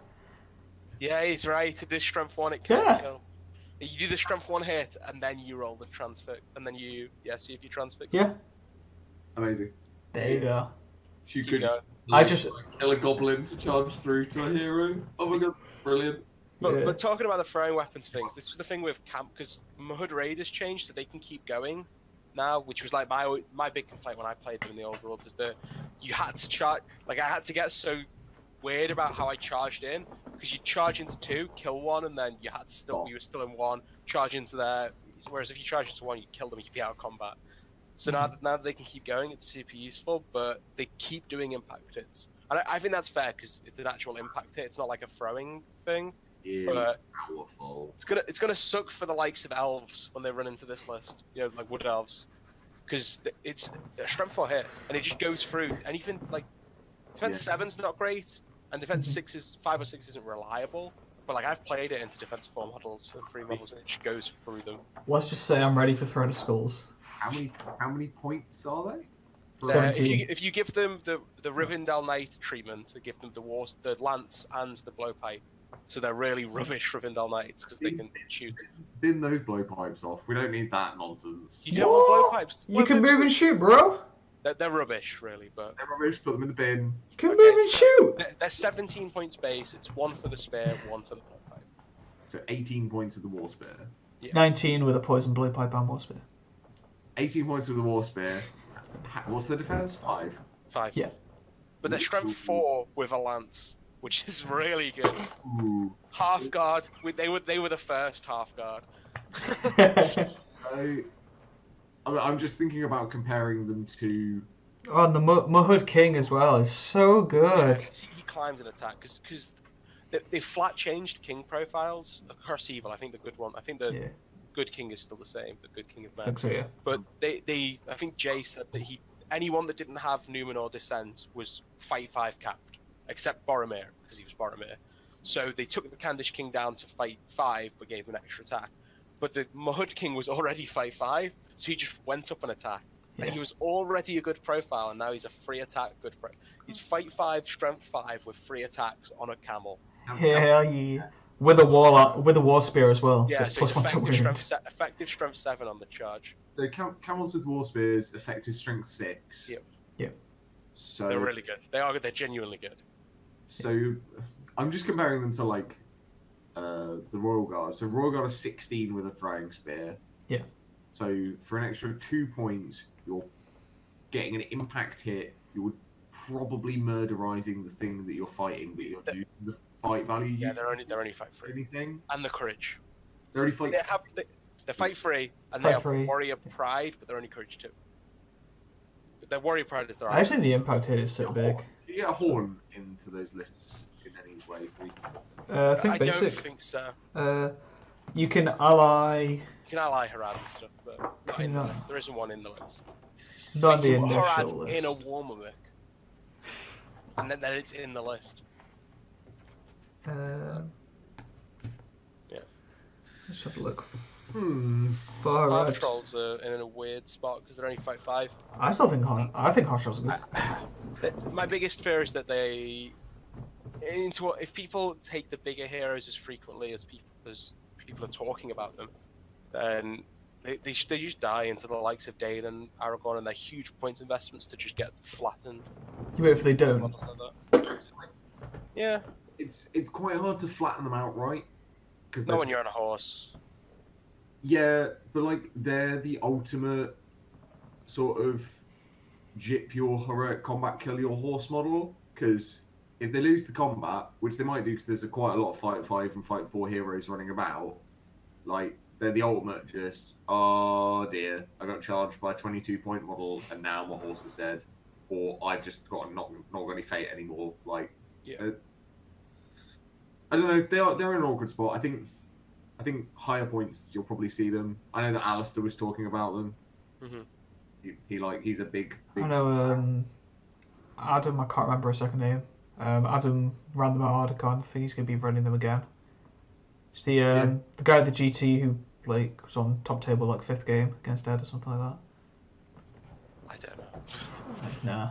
I think he'll definitely be running them. Alistair took them to the GT as well. He took them to Ardicon as well. He took it to ETC. Yeah, well, I think they're good. I mean, 22 points for 2 in model. 23. 23, sorry. Yeah. What about, and now for the big one, Ruffians? Do you rate them? Do you have £1,000? Well, all I want to say is you'd never take them to a Games Workshop tournament, but, and I'm not endorsing this, except I am because I'm not. They don't even sell Ruffians anymore. So there are a slew of third-party products that are similar to them and are very much more affordable. And until Games Workshop returns their very expensive Ruffians to sale, that's all we have. So let's say someone was to purchase, say, these boxes of 40 men for £20, buy, say, 4 of them, Sharky and Worm, and was to run out roughly almost 200 Ruffians alongside Sharky and Worm. How would you feel about playing that? Points are they? You wouldn't be playing out my tournament. I think they're 5. Yeah, they're 5. They went up a point, but they got a bonus rule against hobbits. So, my opinion about Ruffians is that they're still worse than hobbits. Oh, really? Yeah. Because they have 5s. Yeah. They're just worse than hobbits. Like, hobbits get short bows instead of man bows, but they're still resistant to magic and have insane heroes. But they're move 4. And you've got to take the heroes. You've got to take the heroes. Ruffians don't have to take the heroes. The other thing about hobbits is you can have some allies, whilst ruffians are just friends with ruffians. That's it. I think if you run out Ruffians, you can't do it as Sterling, or you can, but you're capped at 80. So it's about a 400 points army at 800 points. You get a Balrog in, I guess, but you'd run them at a tournament and hope that it was mostly hold ground type scenarios and that your opponent did not have the time to kill them all. You've got 200 models in a 2-hour game. Yeah. Movement trays. Yeah, movement trays, and if you can guarantee that Lords of Battle isn't a scenario. No, because even in Lords, you've got like 70 bows, right? No. Yeah. You rain death upon them. Oh, good. What's gonna outshoot you? Blinding light elves. Iron Hills. Iron Hills. Oh, the Twirly Whirlies. Just ballista. Boom. But it kills what, like 6 of them. You got 180. Yeah, but you can't shoot. Yeah, but you just run at them. In Lords, you're going to get 1 volley at best against any player that's not being a muppet. Because No, you set up on the back line, right? you're lucky. You have to roll for Lords. Oh yeah, of course. But still, 70 shots. If they don't have blinding light, that's what, like 25 hits, like 4 models dead, assuming their defense 6. Oh,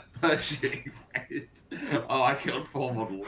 That's a big deal. When you're already outnumbering them 5-1, stripping away 4 models, taking it to 6-1. When they're running like 35 Gondorians, 40 Gondorians, you're running 180 Ruffians. I guess you should just don't care. I mean, that is like the benefit is because they're evil. You can just shoot into combat. Yeah, that's how I killed a Ruffian. Well, I guess I've got 180 more to toss in. Deploy your army so that you have like a line of ruffians and a line of bowmen. As they hit you, the bowmen come back and you replace them with more foot ruffians and line up your bowmen in a big line and just fire at your own army. That is the strat. Oh, don't give him ideas, Barney. God awful. Am I allowed to use third-party models at the league finale? This sounds like some. No, I'm not. Nope. What do you mean? Direct proxies, bro. You can't use third-party miniatures at the Nope. final. Can't use third party. Can't use unreleased miniatures. Can't use. Not good enough. You can use conversion bits, but. Or can't convert use... them from all the ruffians that Games Workshop still sell. Yeah. Just get a load of Warriors of Rohan and make them look a bit grubby. Those models already look a bit creepy. Or just like get some Corsairs and make them look like normal. I don't have that much time or effort. I Get can't convert 2 models, let alone 180. get some basic orcs. Head swap with Corsairs.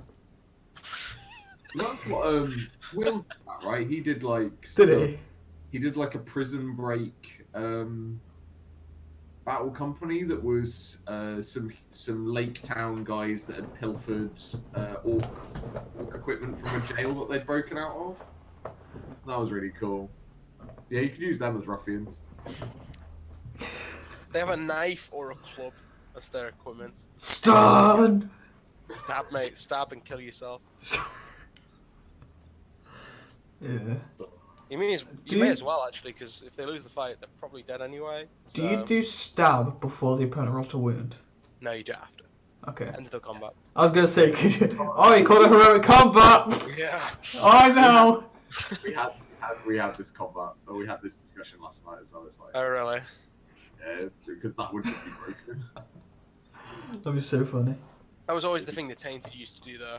Whenever I played him, you'd call a heroic, you'd charge him in, call a heroic combat, and then he'd roll a 6 and kill the model he was in combat with before the combat started. Yeah. So what? Great. No heroic combat for me. I look forward to somebody doing that to me. Yeah, because he's now actually going to be played, so it'll be someone other than me doing it now. But One thing, rather than sad. one thing I was gonna ask, apart from, because we've already spoke about Ed at the event, how was Magic? Yeah, was there any? Because there was Arwen and Cyrdan in one list, 3 Felbeasts in another list, and then there was 4 more wizards. Or So there's Barrow White. yeah. In the game against me, the Barrow White cast Paralyze, which I resisted, and then died. Against Ed, his magic was very good against me, because magic is very good still, in certain cases. So like Transfix and Immobilize, Compel, still good, because You can't heroic. When so you... it's like non-heroic, and being able to pin models in place that are good is still powerful. Mhm. Yeah. Sap Will is basically uncastable unless you really have to, like, Sap Willing heroes to get their will off them to cast more spells on them is nowhere near as good as just casting the spell on them anymore. I was gonna say, I think Yeah, which was- it used Compel's to now the better one. It used to be too good. Sapwell sounds like the idea behind it is to pull the likes of Cyrdan's will. Yeah, pull so those. Sap Will's now there to like deal with shamans and stuff, which is great. Yeah. That's what it should be used for. It's So that's basically, if you want to draw will out of opponents, you don't sap will, you black dart. Or you cast any spell that's going to threaten them, because if Yeah. it either pulls will, or they don't and then it goes off and then that's good, or they pull will and Yeah. it does go off anyway because they roll badly. Especially if you're the Witch King as well with that reroll. It's like, 2 dice black dart. Oh yeah, got it on a. Got 3 and it. a 4, reroll the 3, get a 6. Right. there's Sniped Garian with them. Infield Fear is very good. I saw- Oh yeah, that was I haven't used it yet. Anyone play it. Yeah, it's really good. So Ed was Got using used against me once. using it to like shoo Corsair Reavers away from bosuns and things like that. I was gonna say for Felbeasts actually, a Felbeast army will use Instill Fear really well, because they're forced to move away, which means next turn they can't charge Yeah. and stuff. Yeah, so that's It's only if they fail courage though, right? Yeah, minus yeah. 1. Gondor and elves. Kurdan looked very good, like because he was casting Blinding Light, and that was really powerful. Yeah. There was somebody playing Galadriel, like Lothlorien Galadriel. She looked really good because obviously she got Blinding Light. And 18 models. Sorry. 18 model warband as well, isn't it? Yeah, she's a hero of legend. She's still pretty powerful. But in terms of like actual wizards, there's no Gandalf the Grey, no Gandalf the White, Seacrest. no Radagast, no Saruman. There's like it's all utility wizards and then some Felbeasts because there's like Hey! Don't forget the big one, Sauron. He was there. oh yeah, Be Sauron, fair now. big bad Sauron.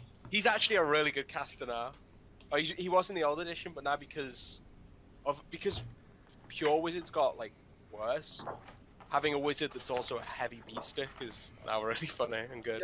I'd be really interested to see if somebody can come up with the Barrow Duelist. I've not really looked at it, to be honest. 800 points, Sauron, 2 orc captains and 48 orcs is 800.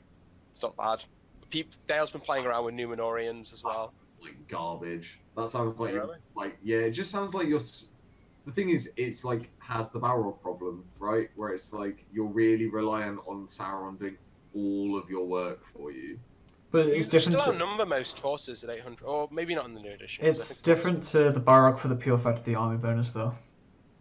Yeah, like the army can Can't die break 'em and stuff. around you, and you have to fight. However, one thing that Dale realized in one of the practice games is because of the can't be broken, it means you can't force scenarios to end. So if you play in hold ground and you want your army to break, but this happened because he played the wrong. He thought hold ground was 25%, so threw his models away. But basically, you can't break for victory points and scenario-wise without Sauron taking damage. So in hold ground, the opponent just wipes out your army. It's like, okay, you got Sauron, I've got 20 guys left. Yeah. You should lose. I think Sauron's better than the Balrog, though. I think he's better. Fun question: does Barrowdale have any alliances that it can actually use? I'm not sure. I'll check for you now. I don't think so, because it's a second age army. The only one that they are not impossible allies with is Smaug. Smaug. Yeah. So if you ever wanted to run an 1100 point army, you can do Sauron and Smaug. So, And they're so affect basically, each other. next year when either Owen and Ed or the new Dreadnought events do escalation, you start with Sauron. Second army, you've still got Sauron. Third army, you've still got Sauron. Fourth army, Sauron and Smaug. Boom. Or first army, nothing. Second army, nothing. Third army, Smaug. Fourth army, Smaug and Sauron. I love it. I was gonna say, could you actually do a list with no models? Obviously, it's an instant lose. There's Just put in Gollum or something, just have one. Gollum is so good. Yeah, he's super good. Why? Play Oh, 5 with the ring. like I liked Gollum in the old edition. Elbow's awesome in the new rules. Yeah. But it's Anyone not- with the ring is. Gollum's got like, what is it, 2 attacks, 5/5 with the ring, strength 4. He's tearing people apart, man. Mm-hmm. That's Huckvale loves Gollum. He plays really good. Gollum. Yeah. Yeah, The issue is what's he in now? Goblin. It's a Goblin Town. I think So it's an auto. if you're running Goblin Town, you have to run Gollum. Was it? I think if Didn't Jasmine used to play Gollum? Yeah, Jasmine plays some Gollum. So like at 500 points, I think you can go King, Grinner, Scribe, full Warbands and Gollum. I think that's about 500 points. Yeah. What's that? 120 at 80 at 35. So 255 divided by 4. Yeah, you get way more goblins. You probably get something else in there as well. Yeah. You're I think having a troll. Goblin Town's really. They get troll catapults now as well. Obviously we have Yeah, you've got. no idea how good they are because no one's ever ran them. I think they're amazing. Yeah. I think they're good just to put shooting in the list. Yeah. Well, they're like, yeah, they provide like a massive. The thing about them is they're really versatile because they're a catapult and a monster. Yeah. And it can shoot It's when one- it's wandering around. It's why I rate that Mordor catapult because the Mordor catapult comes Yeah. with the troll, and Super cheap, sometimes super it's your catapult. Yeah. And the troll. Yeah. That's what I was talking about in relation to it. I was like, what do you do? Do you charge? Do you like try and get your cavalry round on it? Yeah, they're gonna get smashed up. What do you do? Yeah. One of the things that we found that was really funny is the troll's ability for like rerolls. You only have to be in base contact. You don't have to fire it to get his rerolls. Oh, so you can be fighting a model off while So letting he's it not reroll. fighting, but he can be stooping for stones. So it's just like to imagine that the troll's like picking up 2 rocks and going, 1 for me, 1 for catapult. Is that why they have the reroll? So basically, because the troll's as powerful as the catapult, the troll throws the stone, then uses that arc to work out how to fire the catapult. Yeah, Catapult's got a bit more range than the troll. I don't know. As a heads up. It's like that's just a troll rangefinder. He's gauging distance. Like, He knows that he can only throw that rock 12 inches, so he can work out roughly how far the target is. It's X times the distance I threw that rock. I think you're overestimating the mathematical capabilities of the Mordor troll. I think you're underestimating it, Josh. Troll that has shoot 4, so he has thrown. Oh, is he? He's a pretty smart troll. Yeah. Oh, but I can't wait for. A little hat and everything. What's it? We're saying. I think Sterling and League finale are definitely going to be interesting, but I think it's going to be Stockport next year when people actually have like some It's good like stuff. 3 to 6 months, right, for people to People get to start figuring stuff out. catch up and play some games and work out what So they like. when It'll be like a few people. It'll probably be not straight. That I think it'll probably Poland will probably have their own meta because they're really good too. Yeah. And other countries will have their own meta. ETC is going to be so It's interesting. going to be crazy, but yeah, not so figure stuff out, and it'll take 2 or 3 tournaments of the same like 3 or 4 similar 3 or 4 lists winning before everyone starts copying it. Well, what's basically going to happen is I'm going to turn up to Sterling with my Helmingers, and then Jay's going to go, Place last. oh god, I've made a mistake. Gethin just won with Helmingers, and then League finale, Ed, Jay, Barney, everyone's going to be bringing Helmingers. No. He's going to lose to you as Helmingers, and then he's going to go, man, that Helmingers list is really strong. Let me get that Hobbit book back and chunk those Lake Town up a bit. bring them a bit stronger. Yeah. They're having us like, yeah. I'd love Still. them to be good, but they're just not. Yeah. Grumbolt's worse. Gethin was like, why does he only have a 2-handed weapon? And He's only got 200. He's so bad.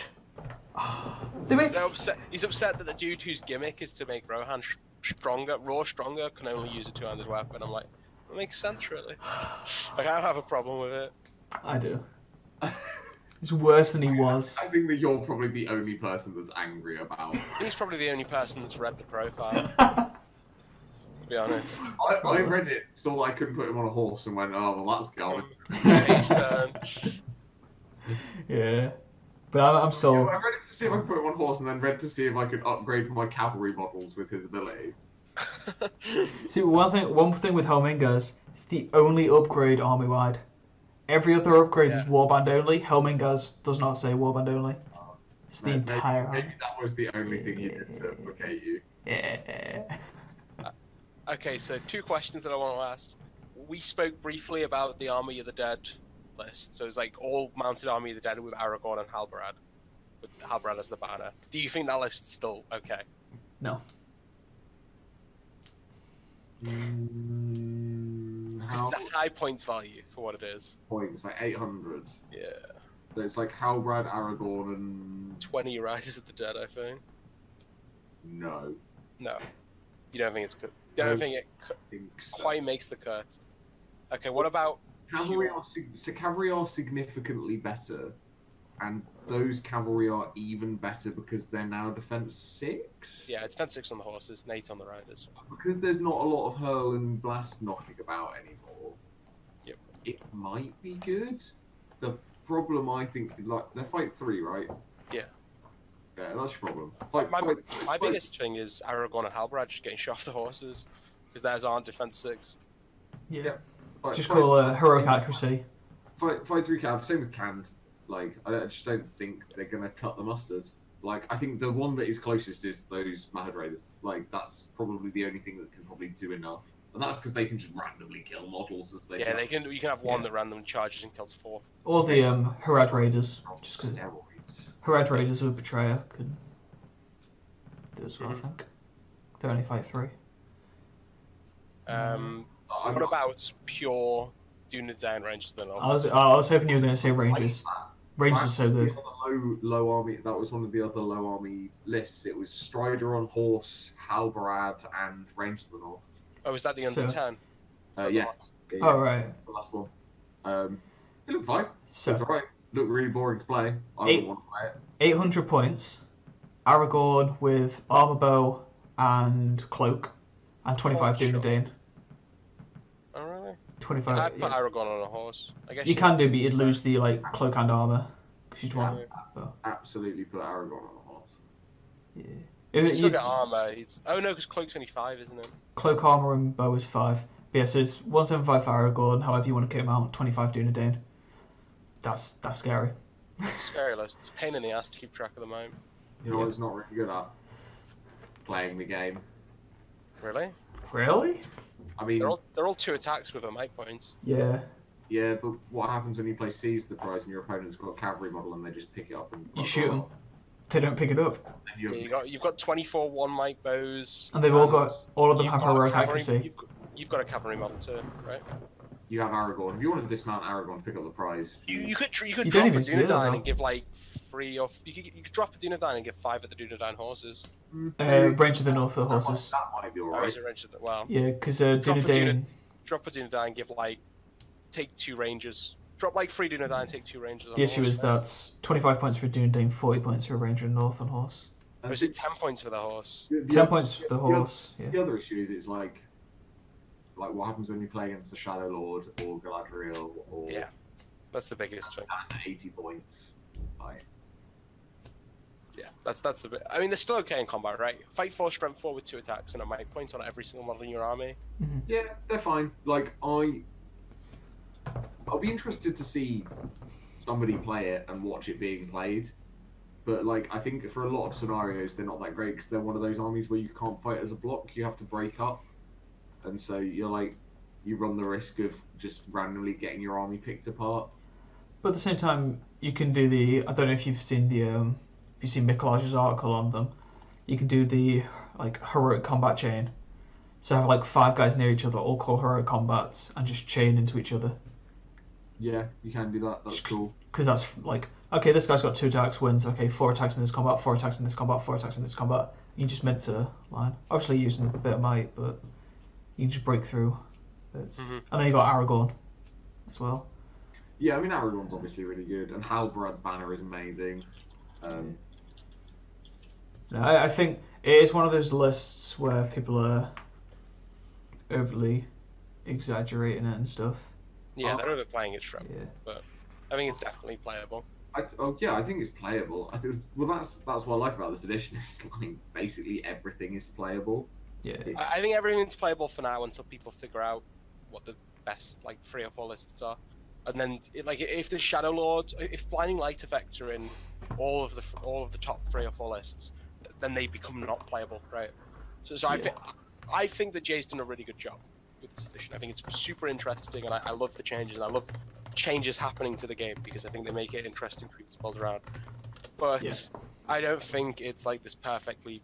I don't think anyone thinks it's the perfectly balanced thing. It's a game. I prefer it to the old edition, but it's unavoidable that there will be an optimal build. It's unavoidable that people who want to compete will all go for those few optimal builds, and that they will crowd out worse lists. But that's kind of what you want, right? For the competitive scene, is you want there to be a healthy metagame that is varied. Yeah. You want there But as much option as possible within the metagame. Yeah. I think that is probably what will occur unless some stuff comes out that is like obviously better than something else. Yeah. Well, I that's all. just wanted to ask one thing, Barney. Pick your brains. Berserkers. Are they any good? Are you still considering it? I played a couple of games. I am not a fan. I don't think that Isengard is. I don't know if we've had any clarification about the orcs and the army bonus. We haven't yet. That'll be coming out in the FAQ, I assume. So I think the list that might be good regarding orcs, regarding Isengard, is if you can take orcs and you go like lots of generic orcs with Saruman and Lurtz and some of the better hero, like because their heroes are very good.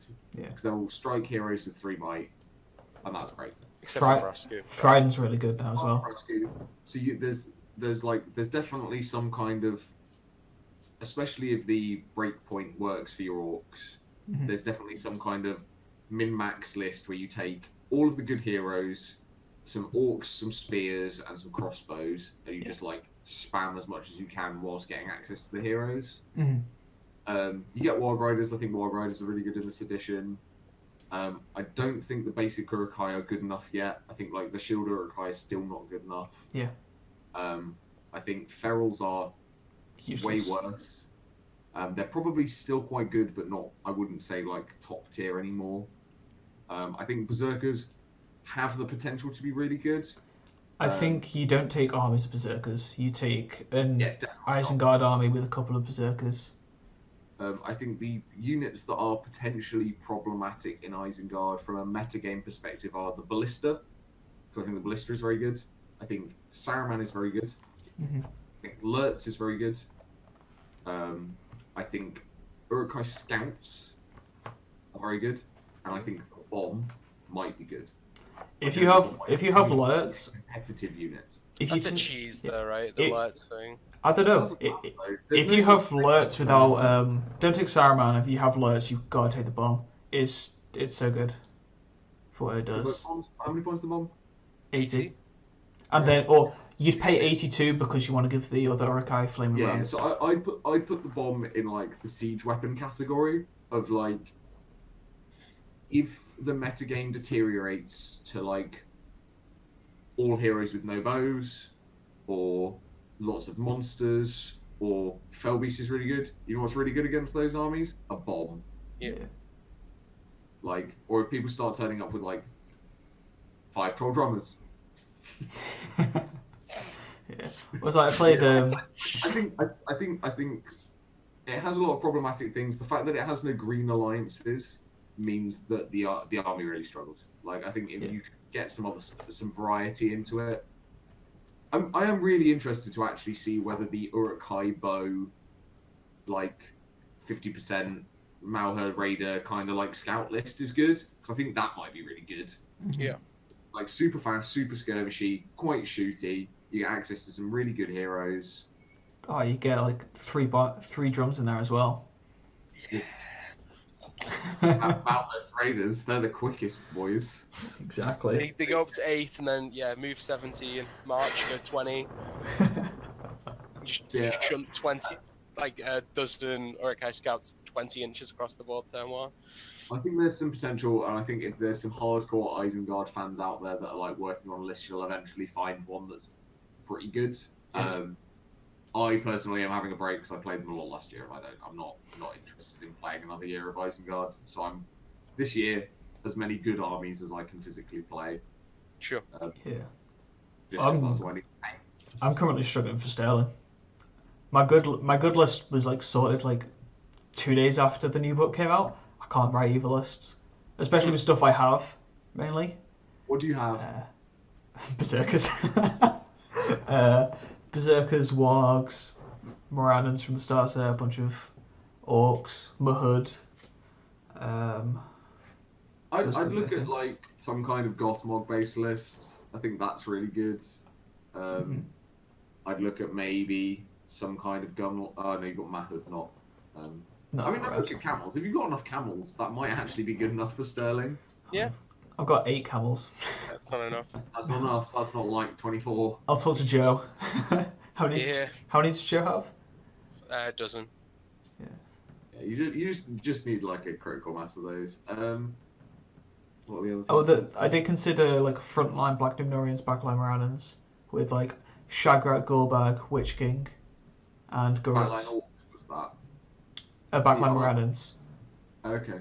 Morannons, Spear and Shield. Really high defense. I think Black Numnorians are actually really good in this edition. Sure. I've been toying around with like some Black Numnorian Corsair lists. Because that gives you access to Dalamir, who I think is really good, and the Corsair spear supports with Backstabber are really powerful. Backstabber's trapped only, right? Trapped only, but they're still good spear supports. So, and like Black Numnorians are in the Corsair list, so no longer 5/5, sadly. Sadly, no Castellans on bar anymore, but yeah. Good. They were a strange profile. I want a 5/5 banner though, Josh, with Defense 6 and Terror. No. Yeah, I got to play it once at Ardacon, and that was amazing. I used it GT Ardacon, a few things, yeah. But I just know I'm going to be doing a lot more brainstorming with Evil, because I don't want to spend a lot, because I've got quite a bit in my backlog for Wargame. Yeah. I got quite a bit in my backlog for Lord of the Rings. I got 2,000 points of Orcs for 40k, 1,000 points of Sisters of Battle. I got the Dark Souls board game, the Witcher board game, the 300 euros worth of Harry Potter stuff. So I'm like, I don't want to spend more money.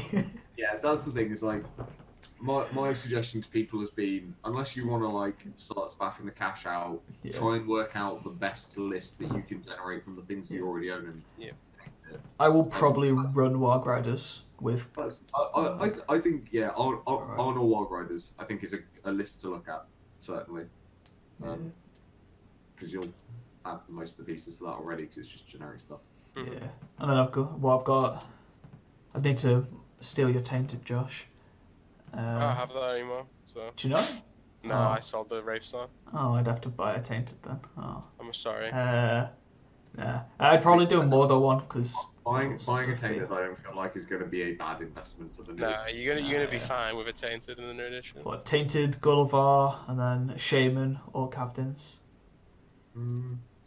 So like it's 800 points, right? I'd probably say Witch King Gullivar Tainted. Tainted on Fellbeast, Witch King on Horse, Shade, Barrow White, and a bunch of Orcs and Warlock. Why do you say Horse over Fellbeast? Like, is there any reason? So with Crown. he's going to be on general, so you don't want him to be stuck in. He's the best caster, and at the point where he needs to get stuck in, him being on a horse is basically as good as him being on a Fellbeast. Are you taking he already Crown? has free attacks from the He already Crown. has 3 attacks from the hat.